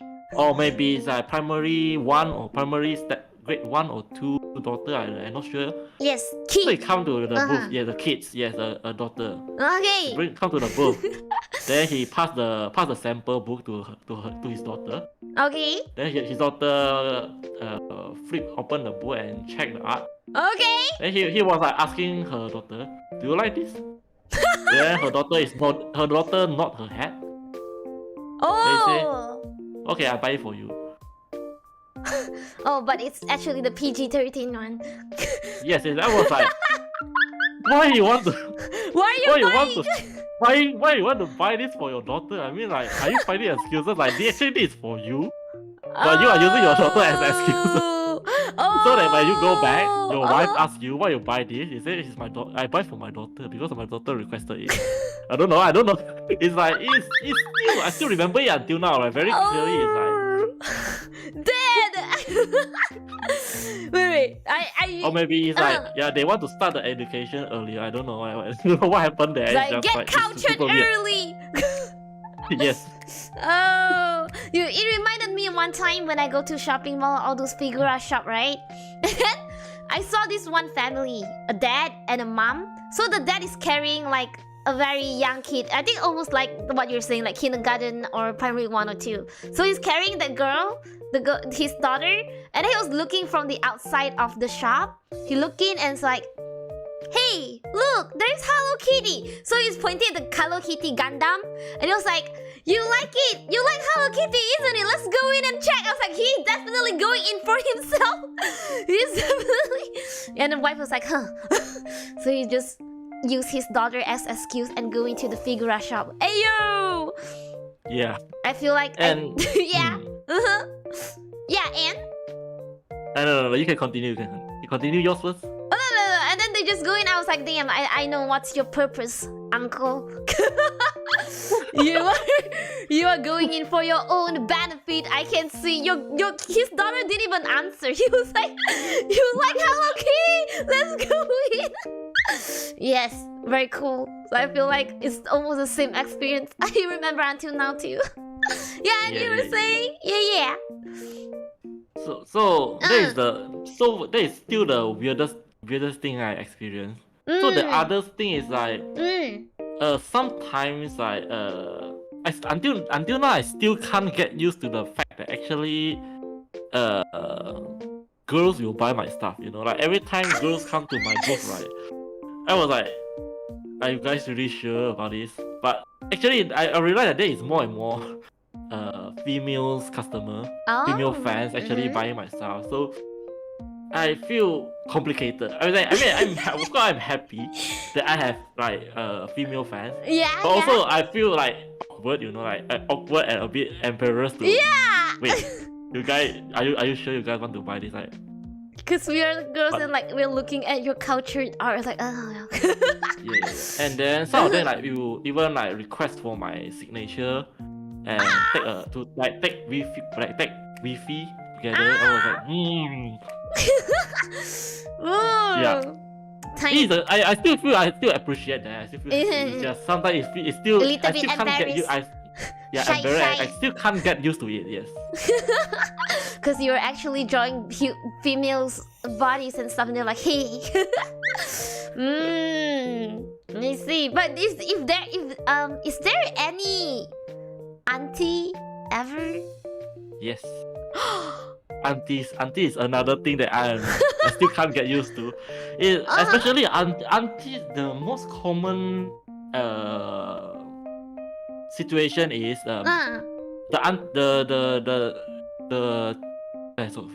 secondary school students, like for example, I think the teenagers will bring along their parents, like especially it's like aunties.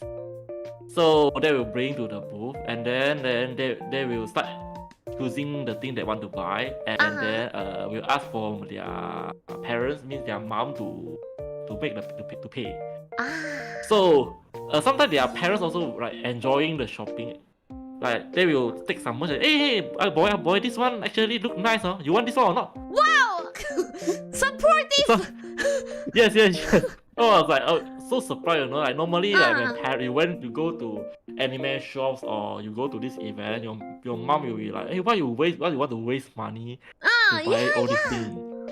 But his or her parent is like, hey, this all look nice. Oh, this shirt, hey. Then he take out the shirt. Then he start to like those kind of like to put the shirt in front of his in front of her see children. To see if it's good. Hey, you see, like, look nice, man. You want this or not? Something like that. Wow, cultured family.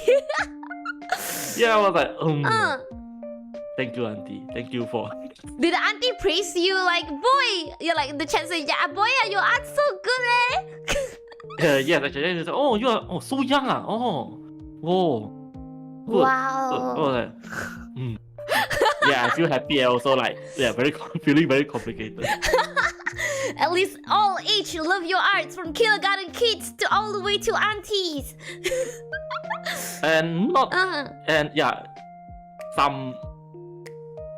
I even met some fans. They come to my booth to buy boba mouse pad with their moms at the side. Brave kid. They come to they come to my booth. He say, I want to buy this and that. Then his mom is like standing beside. And then help him to make the payment. Also, there are some very funny interaction between them. So basically, I think maybe his mom also like what I say. My family is already get used to it. So he said, they just enjoy together. Give him some. The aunties will give him some weird look for buying mouse pad on some very sexy work. But won't stop him. Yeah, he won't. But the aunties actually won't stop him. He just okay. Gives an awkward smile to me. Gives an awkward smile to my booth mate. And then finally make the payment. So I was like, whoa. Have you ever been that poggers? Like bring your mom along. It's like, mom, this is what I'm selling, ta-da! And this is what my customer buying. Is your mom totally fine with that as well? Your parents? My mom know what I'm selling, because like every time when the shipment reach my house, so I will open up all the boxes to check the condition and I will even show that, oh, this is my new shirt that I print for the next event. Then we say, oh, nice, or something like that. And then your mom had to check also. He will also like, oh, this one looks nice, or looks better than the previous one, or something like that. Even like those mouse pads, like, oh, so this is a new one. Oh, nice, this acrylic. Nice. Something like that. They good actually, that they support. Yeah. Also like what I said, because they already get used to it. Because my room has even more yabai stuff. One day, xFate room tour. It'll be fun. So they won't feel, they don't think that my merchandise is haram anymore, because there are even more weird stuff in my room. Yeah. Like Son is doing good. Yeah. Okay. Now, also, I saw that on your Facebook that you say that 2024 xFate will be different. I'm gonna try a more different stuff not only to fulfill myself, but also to fulfill my viewers, customers, my my supporters. So, may I know what's the thing that you wanna fulfill? What's the thing you're gonna try? Yeah. Actually, I think like most of you guys like somehow already know. It's like maybe I will stop being a borderline artist. Let's go. It's like we will finally cross the line. Let's go. Okay. Do something haram. But the thing, because like what I said last time, is that the thing that is stopping me is because I still want to take care of the take market. care of like not only market but also some Malaysian audience. But of course, I know everyone actually don't really mind. Actually love it, like secretly love it. So this. I'm openly loving it. Yes, continue. yeah. So I might finally, like, for example, start to go to that side, but also trying to but also, of course, I won't ditch Malaysian market because I know a lot of people still looking forward to my merch. Like every event, people will still asking on if I go fully that side. So means like this will actually this is not a good decision because basically I'm like ditching my Malaysian customer. I don't really like that. Like, everyone has been supporting for so many years, so I don't want to say, oh, I'm doing R&D stuff, so I'm not selling in Malaysia event. Yeah. That is not the right thing to do. So maybe I will from now on I will like always do like balance it out. The two version thing. Like for example, like I will do but with two variations. So one is okay enough to sell as a merch in Malaysia, like a prints and art book and stuff. And then of course like a variation, and then that will be for overseas events or maybe for subscription service. Like for example Patreon and Fanbox. I haven't decided on the details, but yeah, basically I will start to do like double version, like two versions, so that people can enjoy the best of both. Yes. If you want to get the second version, start subscribing. Is that how? Yeah, but I haven't decided on the details yet. I still trying some stuff now. Yeah. Stay tuned to 2024 xFate. Stay tuned. Thank you so much. Nice. Good. It's always good to explore more. Just how you explore it. Okay, because I also said that I have been experimenting my art style, right? So one of the thing that I am experimenting is also my drawing speed. So trying to speed up my process so that I can go both ways. Usually, how long it takes for you to finish a piece? Actually, last time was always around 4 days per pieces. Oh, that's... But now I can shorten it down to 3 days. Yeah. And even simpler art actually can be done within like 2 days if I fully work on it without interference. Oh, efficiency! But then the thing is like the math is not always like this. Like okay, I can do one art like within 3 days, so means like 1 month I can do 10 arts. No, the math calculation is like this, but actually the real world situation isn't like this because you have a lot of sudden stuff, and then maybe maybe ideas, and maybe suddenly why this one doesn't work. But still I think I will try to up my production speed this year so that you guys will have more artwork to see, to enjoy. To enjoy, yes. Okay. This one you don't need to ask already. More of 18? Yes! The answer is yes! This answer. What is this one? Oh, my last question is probably this. Would you ever plan for more Vtuber, kid? Actually, this is how to say it? I mean, this is not up to me. This is actually up to up to my client. If they want to commission me, then if I'm free, and so I will take it. So technically you're open, but you still up to your schedule and stuff. Yeah. Yeah. So actually, because I'm always a more fan art and event focused artist. So most of my time I spend in doing my own art, so that I can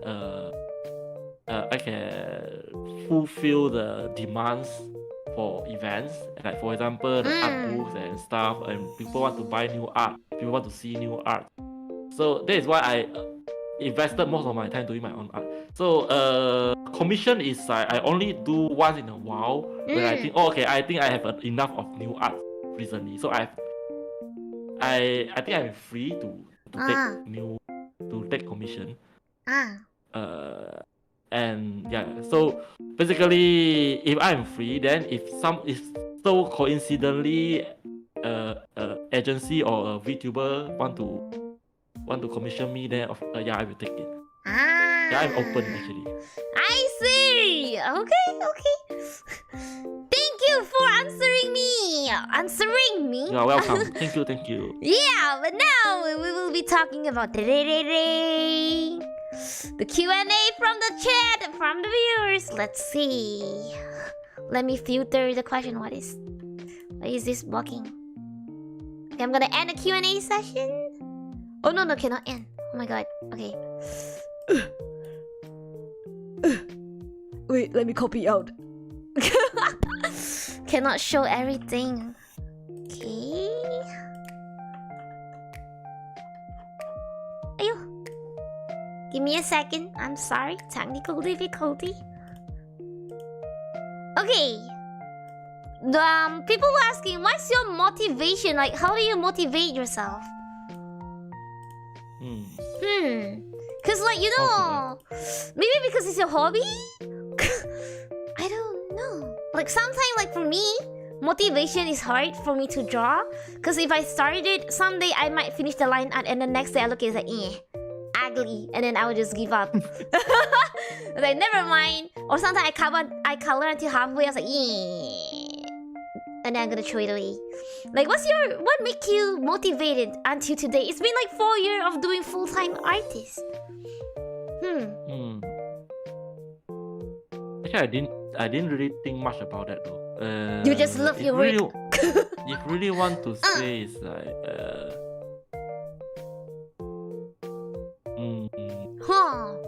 See, people who love their job, they don't need to think about motivation. It's just going on. Yeah, basically it's just I always want to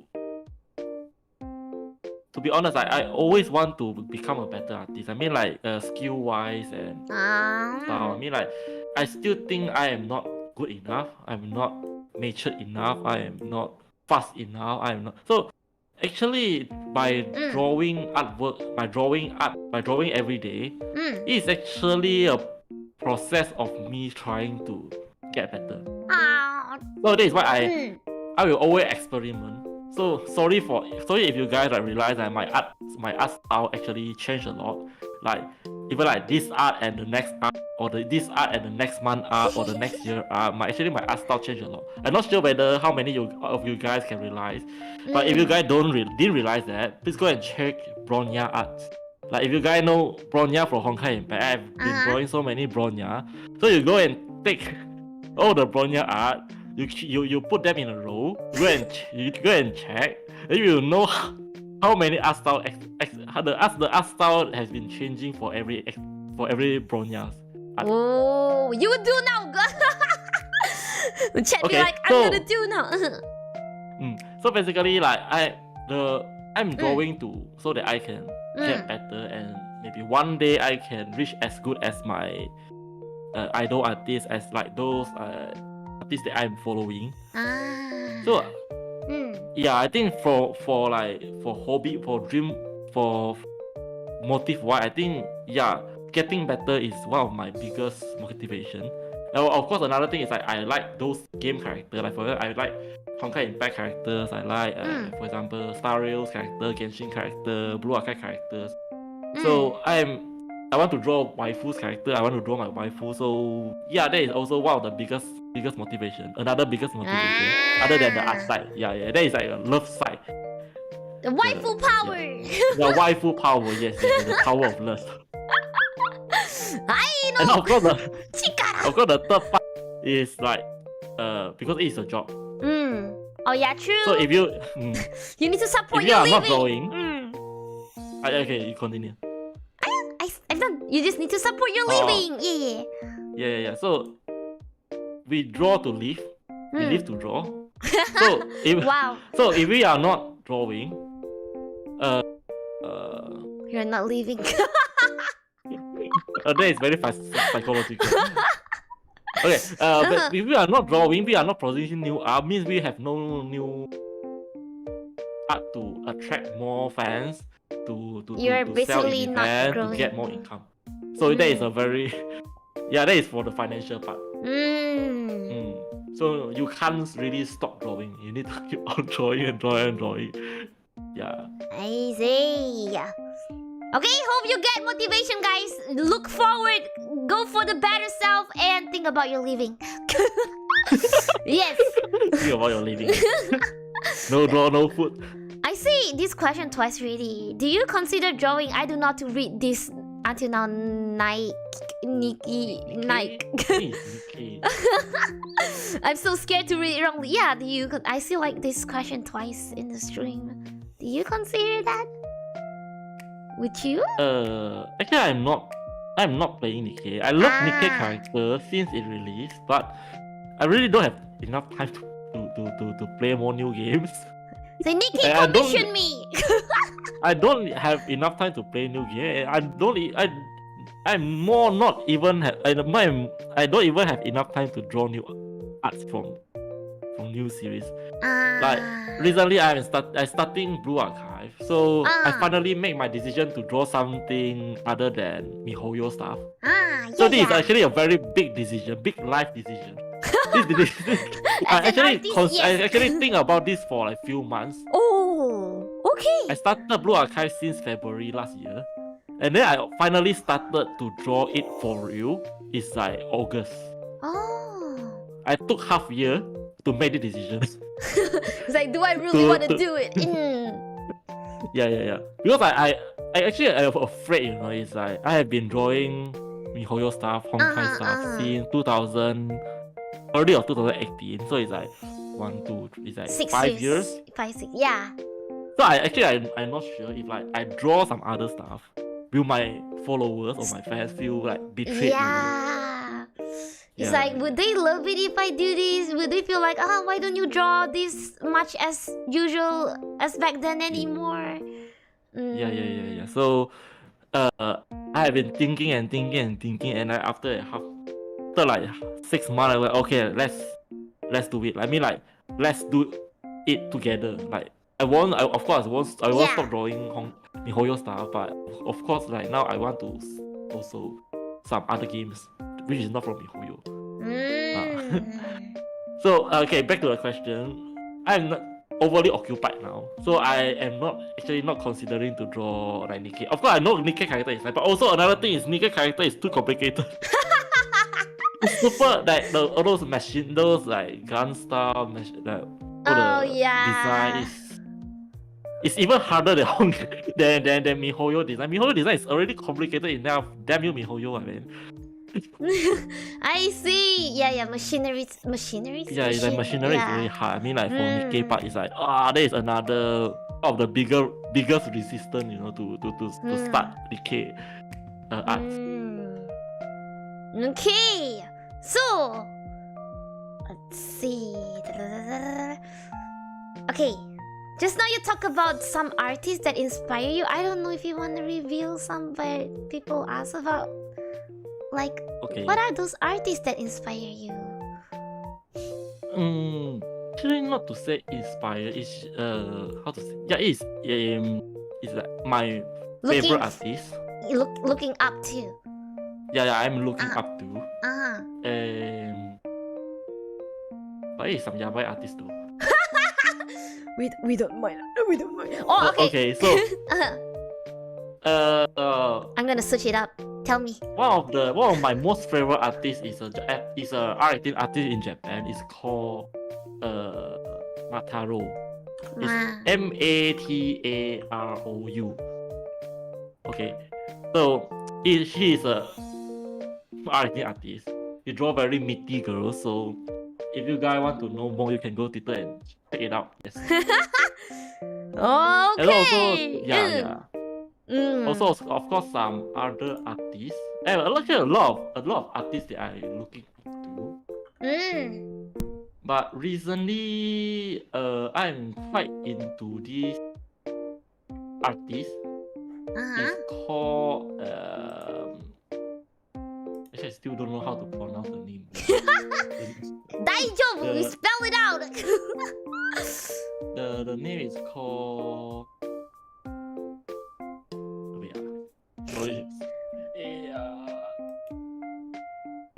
Amazing that he can remember, because I don't remember. Like, I love the artist. What's the name again?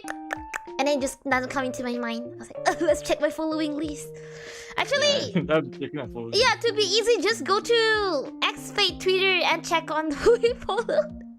There is one artist called Hokise.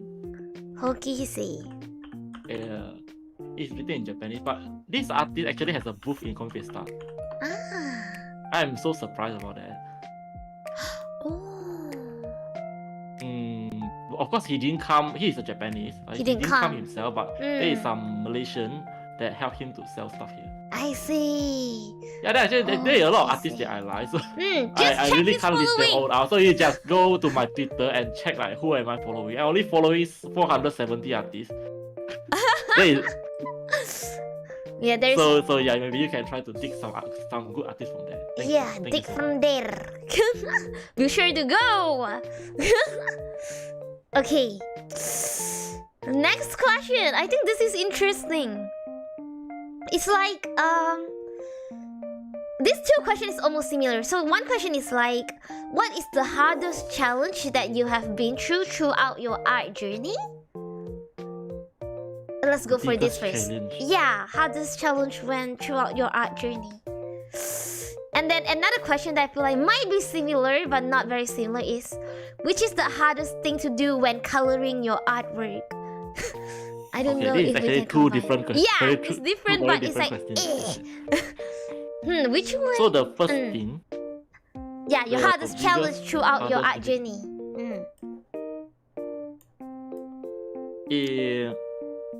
Okay, this might get a bit sentimental. It's like to persuade myself that I'm good enough. It's like because I'm a very low self-esteem guy, so I will always in this process of rejecting myself. I mean, like keep telling myself like I'm not good enough. I need to get better or something like that. I think this has been happening for many years since I started drawing since 2013. So actually it took a long time for me to finally able to persuade myself. It's like, okay, listen, actually you are doing good enough. So you don't have to be that stressed. You don't have to keep on scolding yourself every morning, sitting in the toilet, telling that you are a trash unless you get better in drawing. You say that to yourself? Yes, basically like every morning. Oh, okay. So that it's like if you don't improve, if you don't become a better artist than yesterday, so you are a trash, something like that. It means like I'm super harsh, super on yourself to myself.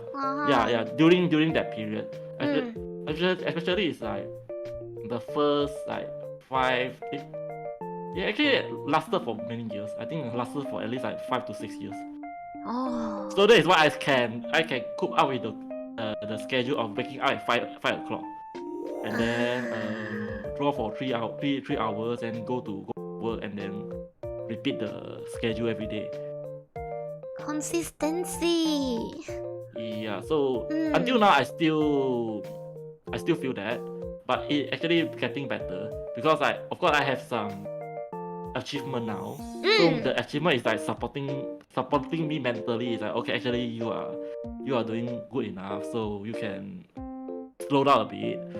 Don't be so hard on yourself. But yeah, something like that. But every time when I go to events, especially like those like Japan event, Taiwan event with a lot of super great artists there. I will again feel why I can't be like as good as them. So the loop continue. It loops again. It's like it's time for me to work hard again so that I can one day reach their levels. Yeah. In a way, it's not like a bad thing, because it doesn't just make you just demotivated, it actually motivates you to be better. But but at the same time, to the to the point you call yourself like you'll be a trash, and then it's like, no, xFate, you're doing so good. Just look at how much you improve. You're doing so good.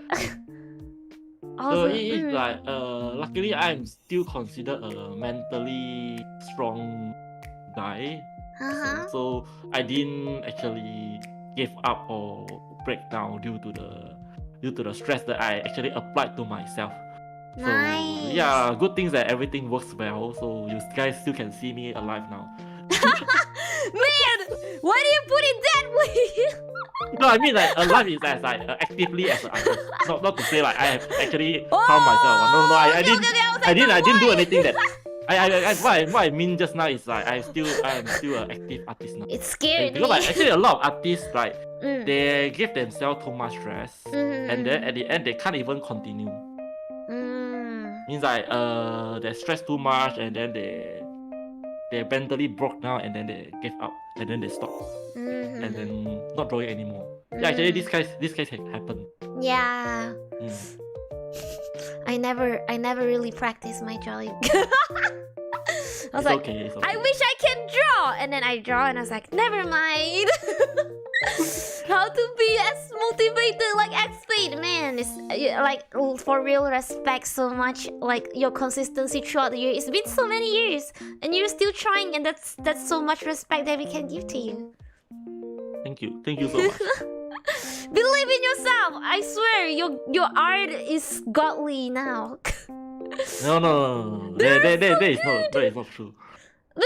So okay, maybe you have high standard on your own, but it looks so good for me already.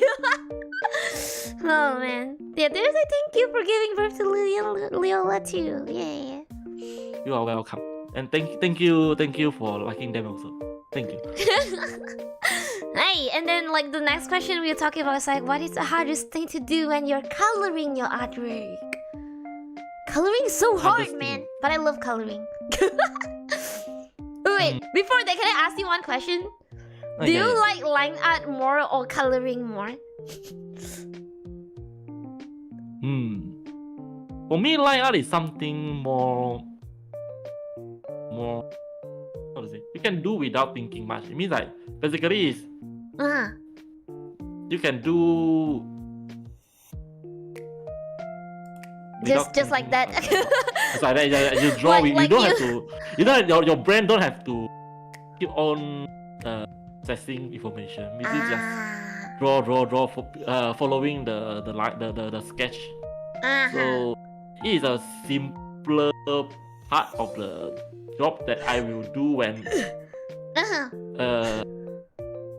you won't feel that much resistance. You won't procrastinate that much. Oh yeah, true. Because you just need to draw the line out. You don't have to think. You won't face too much hurdles and stuff. Like coloring, sometimes you just can't get the vibe color right. The color, the you tone. Can't get the vibe right. You can't get the lighting right. You can't get the shading right. You can't get the feel right. Then you will be super frustrated. It's like you will be playing with the hue saturation for half an hour. Oh yeah. Levels, tones, adjusting, and then close the file, open again, back to the progress 30 minutes ago. Oh. Yeah, actually, so to answer the question, the hardest part is getting the color right. But am I answering the question? Oh, the question is, what's the hardest thing to do when coloring your artwork? So I was thinking, could it be like asking like, is it like shadings? Is it like lightings? Is it like finding the correct colors? Like, what is the hardest thing in the coloring part? I think it's finding the correct color, because to be honest, I think my weakest part of art is actually the color usage. I think you guys might not agree to this, but I'm always amazed by other artists that they can use very light color, but full of variations, and that the art can look like so transparent, clear, clean. But mine is always like very high contrast, very. Oh, but it's a different. I don't know how to describe that, but yeah, I'm always amazed by how people can use very light and simple shading, but giving a very great result. Oh yeah. I always for me, I always like over shading it, so that to compensate my weakness in choosing correct colors. Yeah. I think I understand what you mean. Sometimes I see some art, they use super simple shading, like maybe 2 to 3 layers kind of shading, like not even blending much. It's just hard shading, but it just look nice. Yes, exactly. How? and then I would start rendering. I was like, why am I rendering? I want to do simple cell shading, but I can't. Yeah, maybe it's that. Yeah, exactly. That is what I feel. That's the hardest. I think it's the color. Of course, like shading is also part of that, but I think maybe it's a color selection thing. Yeah. I don't know how. I'm still trying. I'm still experimenting. I want to cry already. No, don't cry. No lah, just joking. Okay. Do you have a color palette? Like before you actually, or you sambil color, and then meanwhile you're like, okay, let's find the next color that might suit it. Oh no, actually I don't have like a fixed color set or template. So I just choose the color accordingly. From the wheel, from the hue there, and it's like, okay, let's do this. Yeah. Okay, I hope that answers you. Okay, let's see what else we have here. This one answered already. Next ACG event in Malaysia that you will attend. Do you know already? Next event. Yeah, next event in Malaysia. Event. Actually, the nearest one is Niji Gen, right? In March.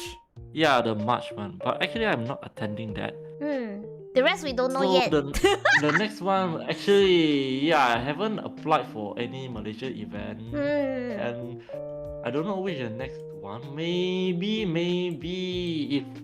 if the event is like last year, I think maybe the May event. I think May is the anime.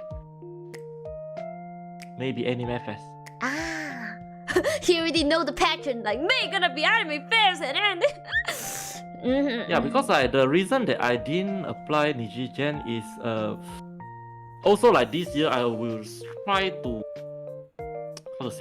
slightly cut down the event that I am attending, so that I can like I said just now, I can have more time to produce more artwork, also to cater both sides, like the normal art and also the R18 art. Yeah. Also, like last year was quite a great year for event. There is a lot of event, and I attended a lot of events. Like those events that was not in my plan. Like for example, the Nijigen in Mid Valley, and also like the Nijicat event.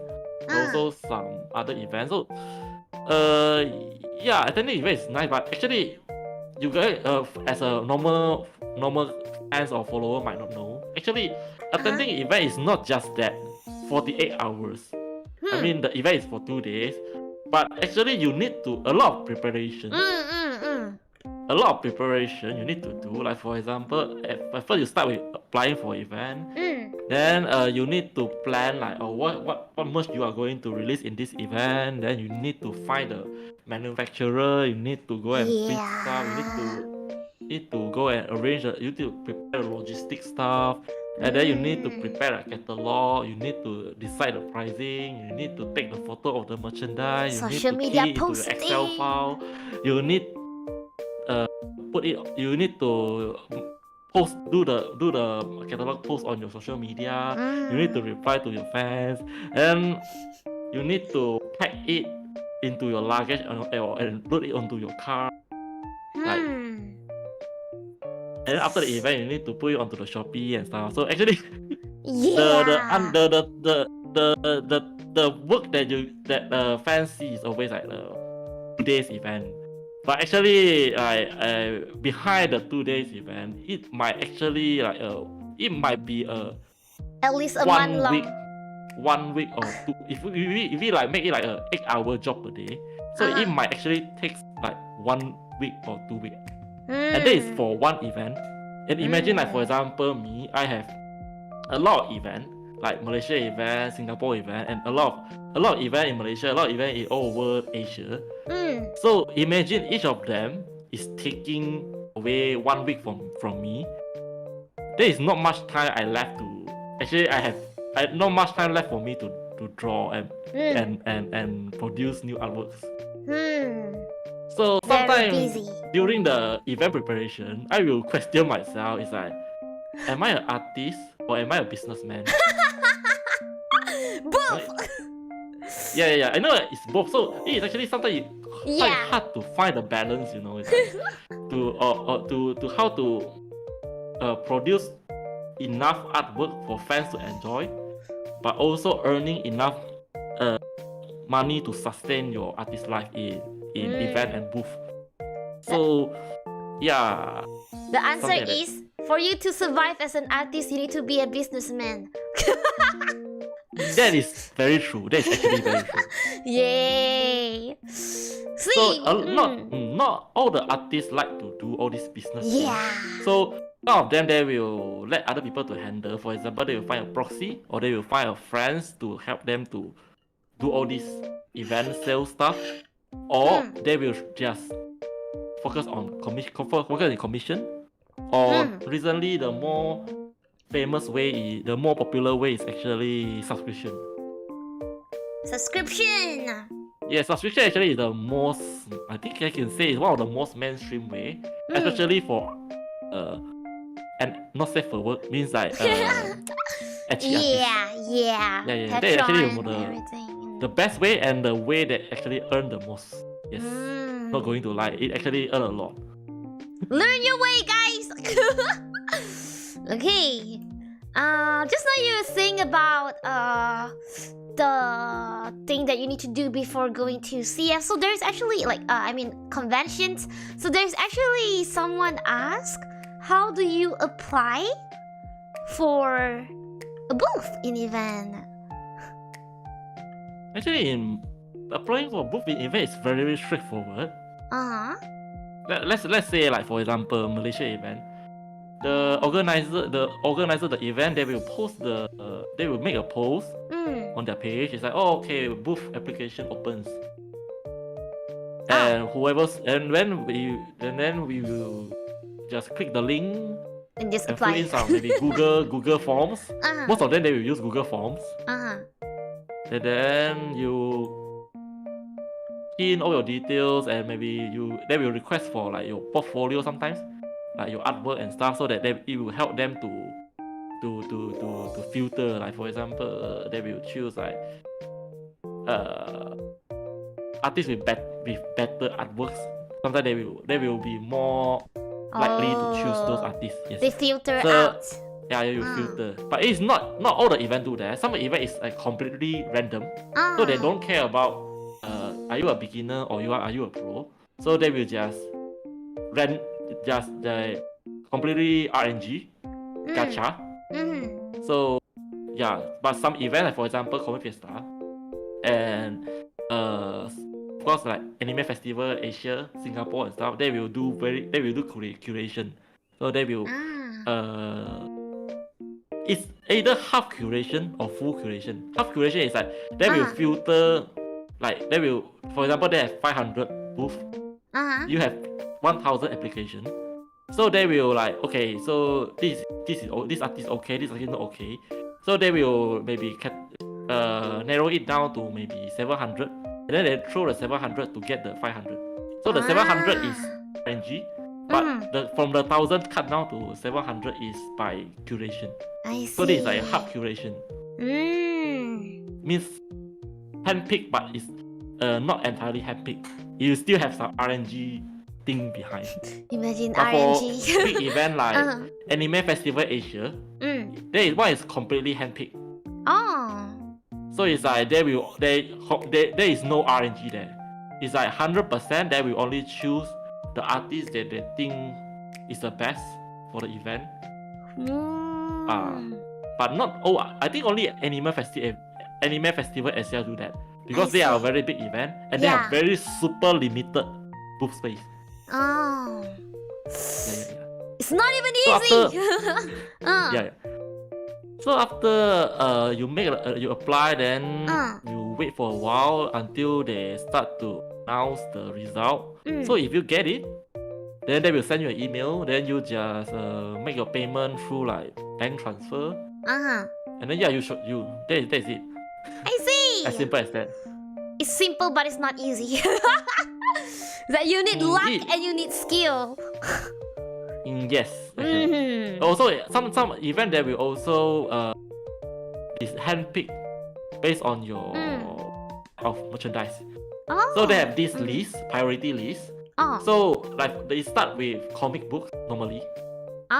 Comic books, and then art books, and then maybe prints, and then those merchandise, and then maybe handcraft item. So basically, if you in the application form you say I'm going to sell comic book, then you will have much higher chance to get the book, because like organizer want to promote like the comic book culture or the art book culture, so they will give priorities to the artist they want to sell that. Yes. So every actually this is a more common way that is used by events. Yes. I see. So it's like let's say in the Japan one, they have like different category, and that's where they filter like, okay, I'm getting, let's say 100 of Honkai Star Rail fan merch thing, and then they will get like 100 from there. They kind of filter it that way. If we are talking about Japan Comiket, right? Japan Comiket, from what I observe, it is actually a complete RNG. Oh, I see. But it is complete RNG. But you still see those famous artists appearing every event. So we can pretty sure they will handpick those famous ones. And then the remaining is RNG. So because even, during the Comiket application, is more special. It is actually the application for Comiket is you have more things to fill. They will even require you to fill like how many Comiket you attended, then how was your previous sales, like how many books you sold, how many merch you sold. Because this also help them to arrange, because like what I said just now, they will put you like normal table artists on the wall, or the wall booth, means the booth near the wall, along or the this on the shutter door. The placement of the booth, yes. So they need to know how much exactly you sold in last Comiket, so that they will know how long is your queue. So when they know like how long is your queue, then they will need to place you accordingly. Of of course, if you say I actually sold like 3,000 books, it's like super big artist, like 3,000 books in last event. Of course, they won't place you like in the middle of table booth because you will jam the entire event. Yeah.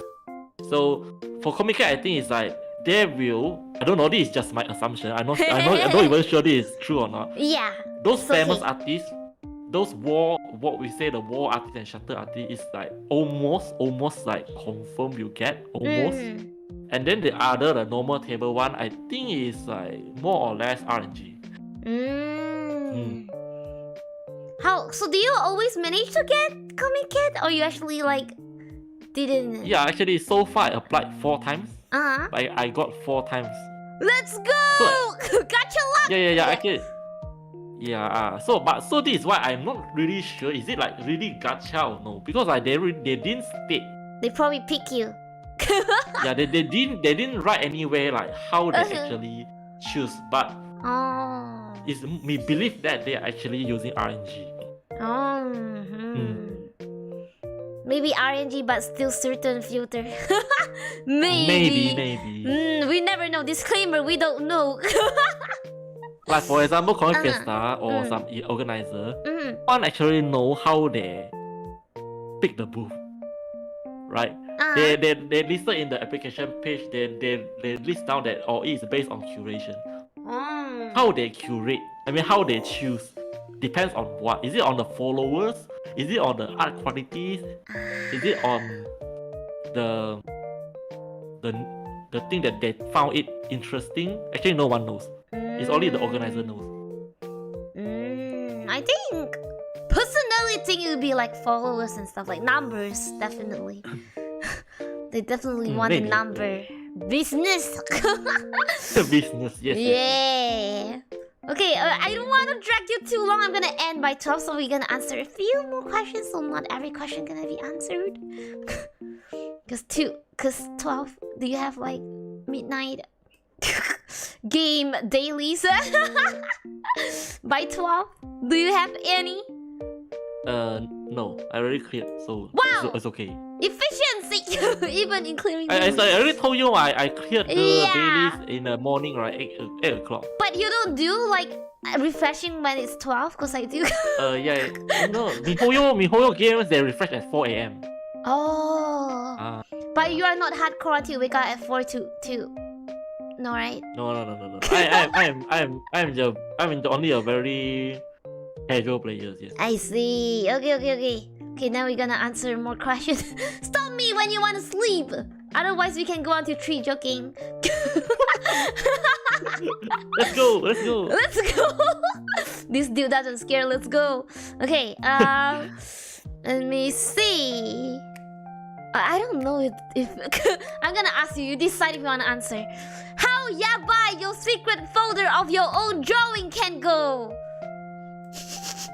Sorry, Gib? How yabai your secret folder of your own drawing can be? You decide if you wanna answer this. Actually, I don't really have much secret drawing though. Oh, you don't? I mean like, if you draw, you post. Why waste the effort? Yes, I draw, I post. Yes. Maybe some certain. If you really want to say yabai is these sketches for certain parts. But it's already for practicing purpose. It's not like a complete art or anything. So yeah, sorry that I don't have interesting the answer that is interesting enough for you. Guys, you thought everyone is like you have secret folder weird stuff. Okay, he probably have. We don't know. I have secret folders, but it's not my art. Yes. Okay. We have this homework folder. Do you actually name it homework? No. I'm too old to have homework, so. Oh yeah. Maybe homework is just making it more fast. It always makes me wonder, why do you need a folder when you can see it online? But never mind, we don't need to answer that question. Let's go to the next question. Okay. Wait. Let me filter it. Cause some you already answered.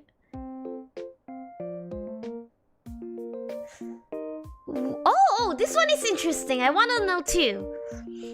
Other than drawing artist, what other hobby you have? Gaming, we know already gaming. We know drawing. Okay. To be honest, I'm a very casual player. I'm a very casual player, so I won't really consider gaming is my biggest hobby. Oh, okay. So it's just one of my hobby, but not the biggest one. I think my life is my daily life is drawing, anime, and games. Yeah, mobile games. So my anime, I think some viewers actually misunderstood what I said just now. I don't just watch half episode a day. I actually watch more than that. Like morning, my breakfast session. I will watch 1 episode to 1.5 episode. Oh. And then my tea time session will be another 1 episode to 1.5 episode. And then before I sleep, I will watch like 1 episode to 2 episodes. Oh, okay. So total up it will be maybe like 4 to 5 episodes or more than that per day. So I can say watching anime I think is my biggest hobby other than drawing. Any touching grass hobby? Okay. Not otaku hobby, okay. Touching grass hobby. Just wondering. He's thinking hard. Traveling, I think. Actually, I travel a lot. I did post on my social media, so yeah. So I will travel like at least like twice a year. So. Oh, not bad. That's quite a lot. Yeah, because my family love traveling also, so we always like travel together, and sometimes I will travel myself, like for example Japan, and sometimes like last year, like me and my TikTok member, we will travel to events. For example, last year we traveled to Taiwan. To attend the event solely for the event. And then also sometimes I will also go overseas event, but that doesn't really count as traveling though. It's more like working. Working while traveling, okay. Yeah, work travel is travel. Yeah. So the travel is only for anime event? I don't think so, right? No, right? Well, with family is no. With family we travel like normal tourists, yes. Yes. Touching grass is actually touching grass, guys. And weird thing is actually I touch grass. I go out from my house quite a lot. I mean like because like every weekend I will go to shopping malls with my mom and sisters to eat, to have a lunch, or to walk around the mall shopping with my. Even though I am not buying anything, basically I'm just taking this chance to exercise. I mean like to walk around the mall is actually considered a type of exercise, right? It is. You walk after you got 10,000 steps. So so it's like eating plus exercise session. It's like every weekend I will go more with my parents and sister. Yeah. Nice bonding. I have one. Wait, what is the question I have in my brain now? Oh no, I remember one thing. I forgot who told me. Oh, Staff-san told me. Remember, we have MyHoloTV as booth in Comic Fiesta, and then we have we have Lily and Leola standee, the big one, the big standee. And then Staff-san told me that you were staring at the standee for very long. Are you thinking like, oh, I should have improved here and there? What were you thinking at that time? They're telling xFate, since he was actually looking at the standee for so long, just looking at their long stare. I was like, oh, I wonder what's in your mind. Is it from the reason the last Comic Fiesta or? Last Comic Fiesta. Like last month. Are you like, damn, I draw so well. Damn, I should have drawn this way.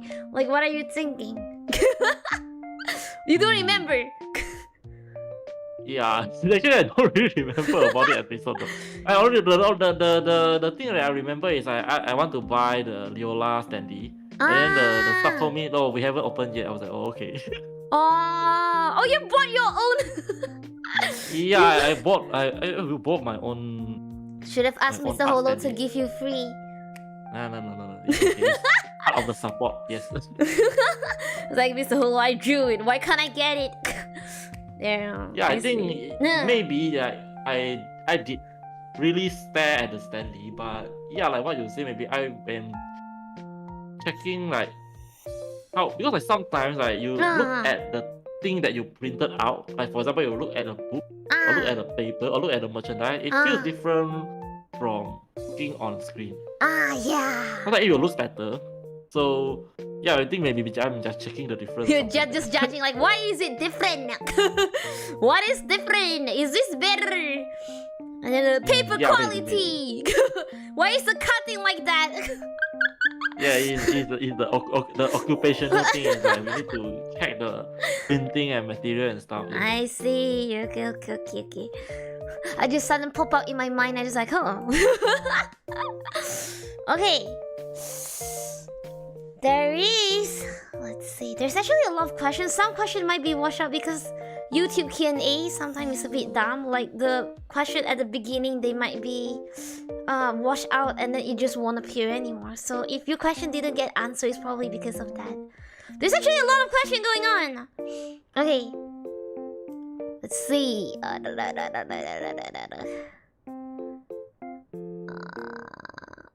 Okay. Any tips of coloring, like doing it in multiply layer, multiple layer, or something else? Like, how do you? I think it's probably asking about like layering or stuff like that. Any type of coloring. Coloring is actually hard though. Do you mind sharing? I don't mind sharing, but it's actually some very technical thing too. I mean, like without actually maybe opening the layer, so it's hard to say. I would say actually there is a lot of layers. There are few ways to color. Some people color everything with normal layer, means like stacking. For me, it's like I will always have this few standard layer. It's like the base color layer, and then one shadow layer. I will name it S. It's like S for shadow. It's a multiply layer, and then a SS layer is like a shadow on top of shadow layer. It's like a second layer. It's like a more deeper, smaller area of shadow. That is also a multiply. And sometimes for certain parts that you want to emphasize a lot, like for example the boba, the cliff of the boba, then you might need like the layer. I will call it SS layer. So it's like the third layer of the darkest shadow layer. And then on top of that we have one H layer. H stands for highlight layer. It's like H layer is like a bigger area of light layer. Okay. And you will use a overlay or screen. Recently I use overlay. And then one more is like a H layer. H layer is basically like those like small white spots, white highlight. Yeah. Small dots. Or those at the edge means the very harsh, super very, highlight. Very white. Yeah. Highlight parts, yes. And then there is a basic one. Sometimes you will add a reflection light layer. It's like on the dark part you have you add some maybe bluish weak light so that the dark part won't look too dark. That is like a screen layer. And then like I will have all these then the two more like overall overlay layer is like to adjust overall color, overall lighting. Yeah. And overall shading is like to make the things like have a bright part and a dark part. Yeah, very, very confusing. I mean, like you need to show the file. It's hard to explain. Yeah, but if you ever draw, you would understand. Yeah. It's very complicated, and then there's also like some people like to. I never understand. Some people like to draw with like gray.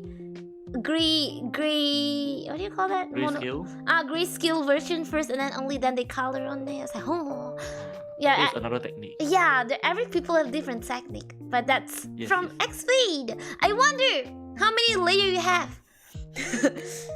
At least. It depends on. Though I mean, like the character design. I mean, on minimum. some character has more because I always separate. Like for example, I say one base color layer, right? So base color layer is like one type of color. Like for example, it's like if the character has more color, then I will have more base layer. More base layer, like if for example each base color layer has SS, SSS, HH, AH, and AS. So it's like I have like 7 layer for one base color. So if the character have like 6 color, so it will be like 6 times 7, so it will be like 40 something layer plus some line art layer, so total will go until maybe 60. Yeah. My layer is not that much. Yeah, it's not that much, surprisingly. Yes, some people their layer will go until like 200 and something like that. I won't really have that much layer. My layer is still considered less. Yeah. You keep everything like simple, easy to find back. Yeah. Nice. So there is this one question. Okay, this question is, when is the moment for you that make you actually suddenly like, hey, this is the moment that make me big? Like maybe some, some on Twitter, maybe it could be like a certain art suddenly like has hell a lot of like share, retweet, quote retweet. So is there any specific moment that you feel like, oh, that thing helps me a lot? Like human is greedy.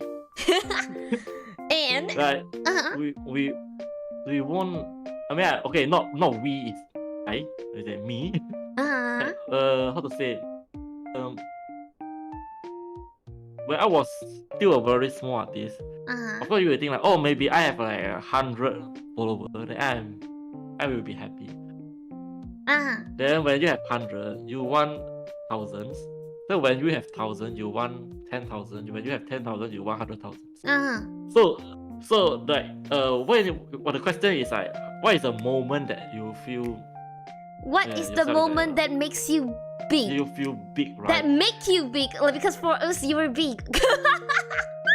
Maybe you don't feel it, but for us you're big.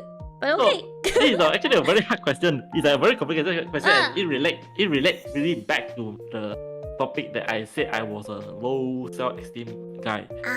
So I will always find excuses for my achievement. It's like for example a post, like for example a certain post that for example recently the Black Swan post, the sketches on Twitter actually recently got like 22k likes. Ooh.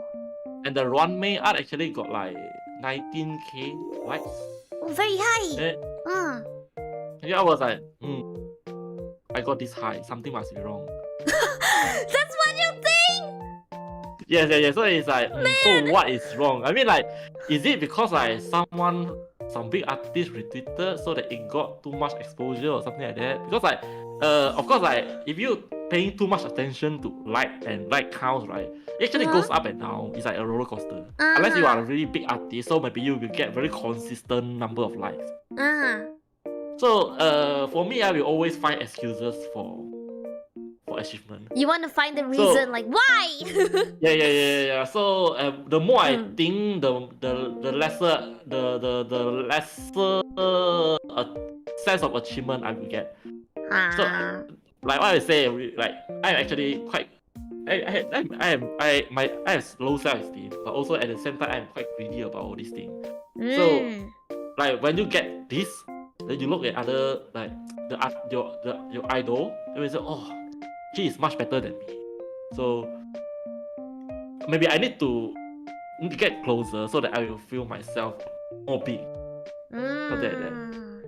So the answer for the question is like, Actually, I don't know. I don't really know. Like, there's a lot of moments that I actually feel myself but that moment doesn't last too long. Like for example, maybe I got my first 50k follower on Twitter, or maybe I got my first 100k follower on Pixiv, or maybe I got like invited as a panel top guest artist in Comiket. That I got my profile picture hang on top of KLCC hall. Let's go! Yeah, so there are a lot of moments actually I feel, maybe I'm finally big. But then soon I was like, no, I'm not maybe big that's enough. not too big. yeah, I'm not big enough, something like that. Like like for example, last time I got chosen as a AFA Anime Festival Asia Singapore. They actually not last year, 2022. They actually chose me as a featured artist, and I am the only featured artist in Malaysia from Malaysia. So I was like, oh, maybe they think that I am the greatest artist in Malaysia. No, that is not the case. I mean, like they chose me. Then I wonder like why they chose me. Be proud of yourself, xFate. So the thing is like, and then I got invited to this Pixiv because like Pixiv, they actually collaborated with AFA Singapore last year. So they actually have this like Pixiv dinner night. They actually chose like 10 artists from all around the world. They have like artists from Canada, from US, from Australia, from Indonesia, from Taiwan. And then it's like all the artists they handpick, and then we have a dinner together, and then talk about something. So I got chosen there. I was like, so I'm acknowledged. Am I recognized? Something like that. Yeah, so I have a lot of this kind of feeling big moment. Listen here, xFate, you are being recognized. Thank you.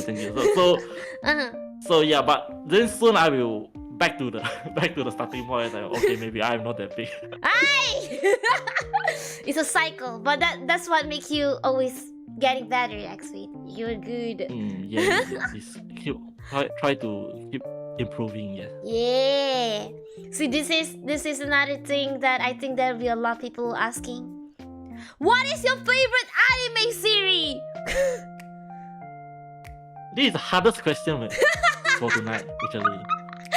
What is maybe what you watch? Like who is the guy who only have like one I know, right? anime series favorite? I mean, give us a list. Only have one.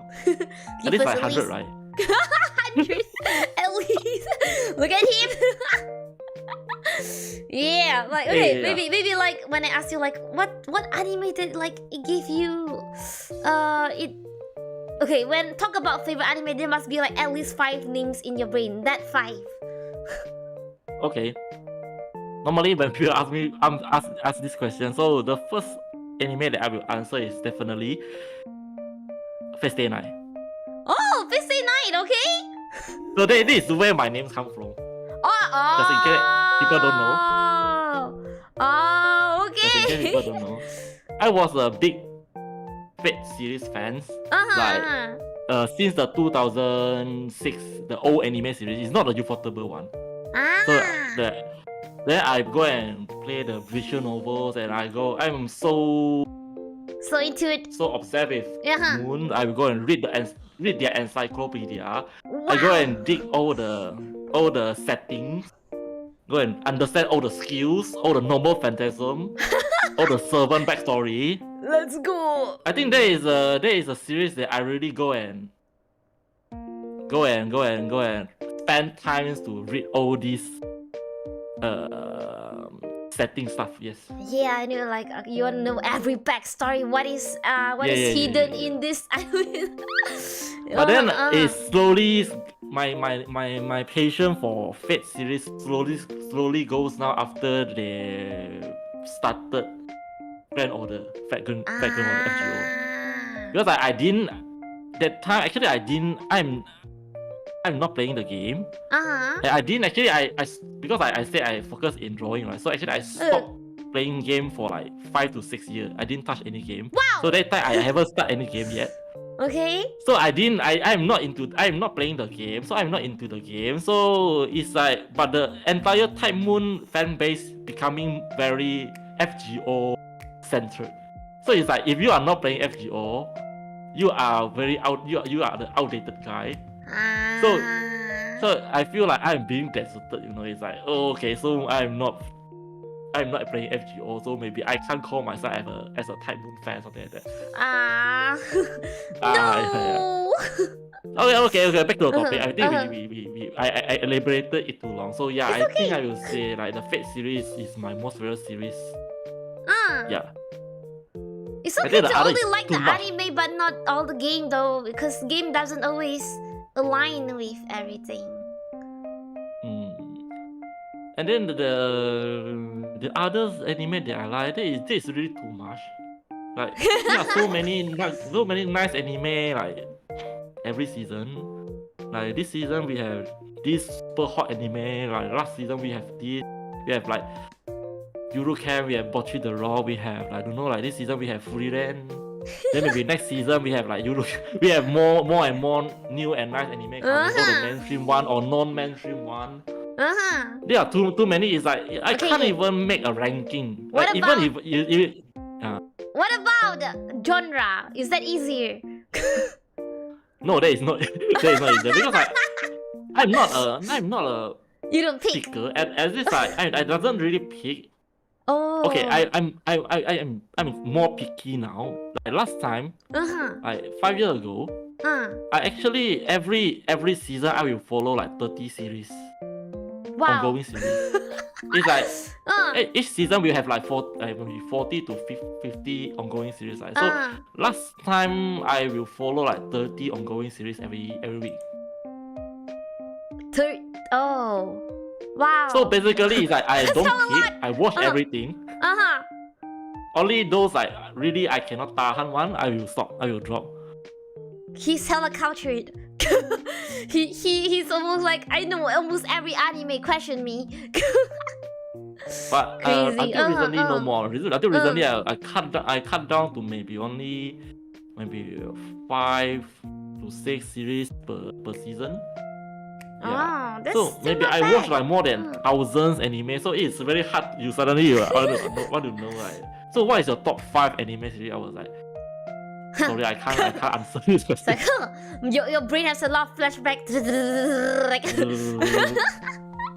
I see. Yeah. Okay. She's actually getting almost 3 hours. What the heck? Okay. Do you? Oh, among all your fan art. Okay, this is almost like picking the anime, but maybe easier. Among all your fan art that you did, which one is your own favorite? Hot, right? Hot, right? My favorite art? Yeah. Of your own. No, I don't think I can answer this. I know, right? It is because I never even thought about like choosing like one favorite art from all the art that I make. But my favorite art is always other people's art. Oh my god, xFate! Sorry. Love your art! They're your child! Okay, sorry about that. Now don't say sorry. Oh, what about the one you use on your profile picture? Why is that your profile picture? Oh, yeah. Actually, this is a Kiana. It's a Kiana from Hong Kong Infected. Yeah, if you want to say, yeah, actually I am very happy with this art. So that is why I choose it as a profile picture, and I've been using it for quite many years. Can it somewhat consider your, like, you were happy with the art? Okay, we don't say favorite. Yeah. Okay. If you guys really want to answer, maybe that is one of my most favorite art. Yes. So I have been using it for so many years. Let's go. You got the answer. Cute to not hit Kiana-chan. Okay, one last question. And then we shall not drag you. 12:30 already, man. Okay. Do you have the intention of expanding your... It's not expanding your skill. He already knows 3D, man. It's like now that you are doing 2D art, would you ever go for like animations?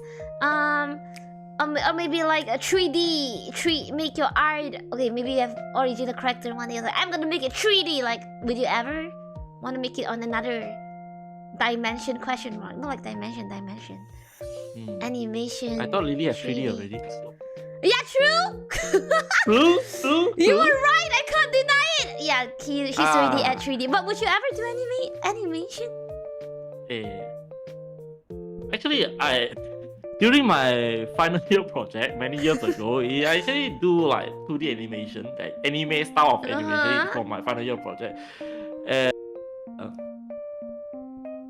Yeah. I'm of course interested in anime because my actual original dream, my dream was 2D and I want to go to Japan and be an animator there. Wow. Okay. Just a lot of people stopped me, including like I went to this Japan education fair. So those like Japanese animator school, I go and consult them. Then I say, oh, I want to be a 2D animator. Then the consultant was looking at me seriously. It's like, I don't recommend you to become an animator in Japan. I was like, bro, are you here to promote your school, or are you here to like chase away the student or something like that? No, basically it's like even they tell me that even for Japanese, everyone already know the working environment for Japan 2D animator is harsh and quite bad. A lot of OT. So they are basically they are kind enough to tell me the real world. Yeah, as a foreigner, we really don't recommend you to become a 2D animator there. You can try other things like you can come and learn illustration, but not 2D animation. So then also I consulted another guy. I don't know whether you guys know or not. It's called one of my idol is called Danny Shu. So he also told me this same thing. Yeah, so I actually changed my course. So I said, okay, so maybe this doesn't work like as my dream to become a 2D animator. So I try to find a way, try to walk around, and now I become an illustrator. So yeah, you asked me whether like I want to do 2D animation. Yes, of course I want to do 2D animation, but like what I say, I'm too occupied now. So actually I also love 3D modeling because I was a 3D modeler also. I learned 3D modeling in my university. My dream, I love figure a lot. So yeah, back just now, one of my hobby actually collecting figures. So I love figures a lot. So one of my dreams also is I hope my art will one day make into 3D figures by some makers or by some independent artists or something like that. So yeah, I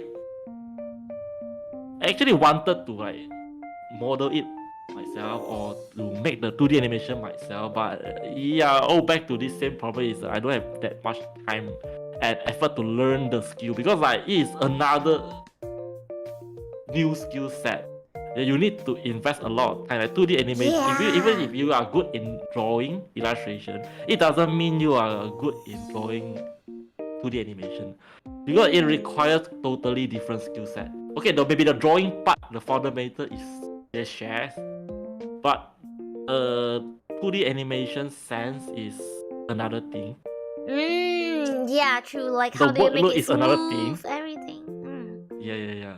Like doing one 2D animation on your own yourself, you might take like you die. Finish a few minutes animation. That is a very crazy thing. Animation is not a indie thing to do. It's like a group of you require a group of people at least. Yeah. To make a good one, I mean, like of course, if you are doing some very simple animation, you can still do it. Like you can finish a few minute clip in few weeks. But if you want to do some really proper animation, so there is another story. Yeah, you need a group of people. Especially there's a lot of motions and stuff. Like, jumping, dancing. You die. Hey. Okay. So I think that's it for the question. Thank you guys for submitting question. Thank you for answering all the questions. Thank you so much. Thank you. Okay. Before we end, I've asked xFate beforehand. What would he like to promote, guys? You know he sells merch and stuff. Check out his... What is this? Blocking. Check out his merch selling on different platforms. Where in Malaysia they'll be available on Shopee. I'm gonna put this away for a bit. Look at that! You have t-shirt, art book, a mouse pad, a mouse mat. I can't stand this. All the haram stuff. Phone stand. Fabric poster. Yeah, cool. Check them out. It's on Shopee. What's the shop name again? xFate. Just search xFate. You will see. Yeah. Hey. The full credit card out. Go. Yes. Thank you so much for accepting this session. It was really fun. Thank you so much for inviting me. Thank you so much. Very insightful. I learned a lot. There's a lot of things that I never knew it worked that way. Like how the limitations, how they actually check, how they actually filters, and how you actually the layering part helped me a lot because I don't know how to layer my stuff. And then there's also what else you answered? You answered so many questions. And then also sharing about your life as an artist, how hard it is for you from back then, how like 4 years ago, how you go through your lore. It's interesting to hear. Love all the sharings. Thank you so much for staying until 12:30. Yay! I hope you guys learned a lot about living as a borderline artist in Malaysia as well. It's soon not borderline anymore, yeah. Yeah, soon not borderline. 2024 XP, let's go! Yay! Is that a thing worth celebrating? I don't know. I'm pretty sure my chat celebrates it. Pretty sure they celebrate it. Yay!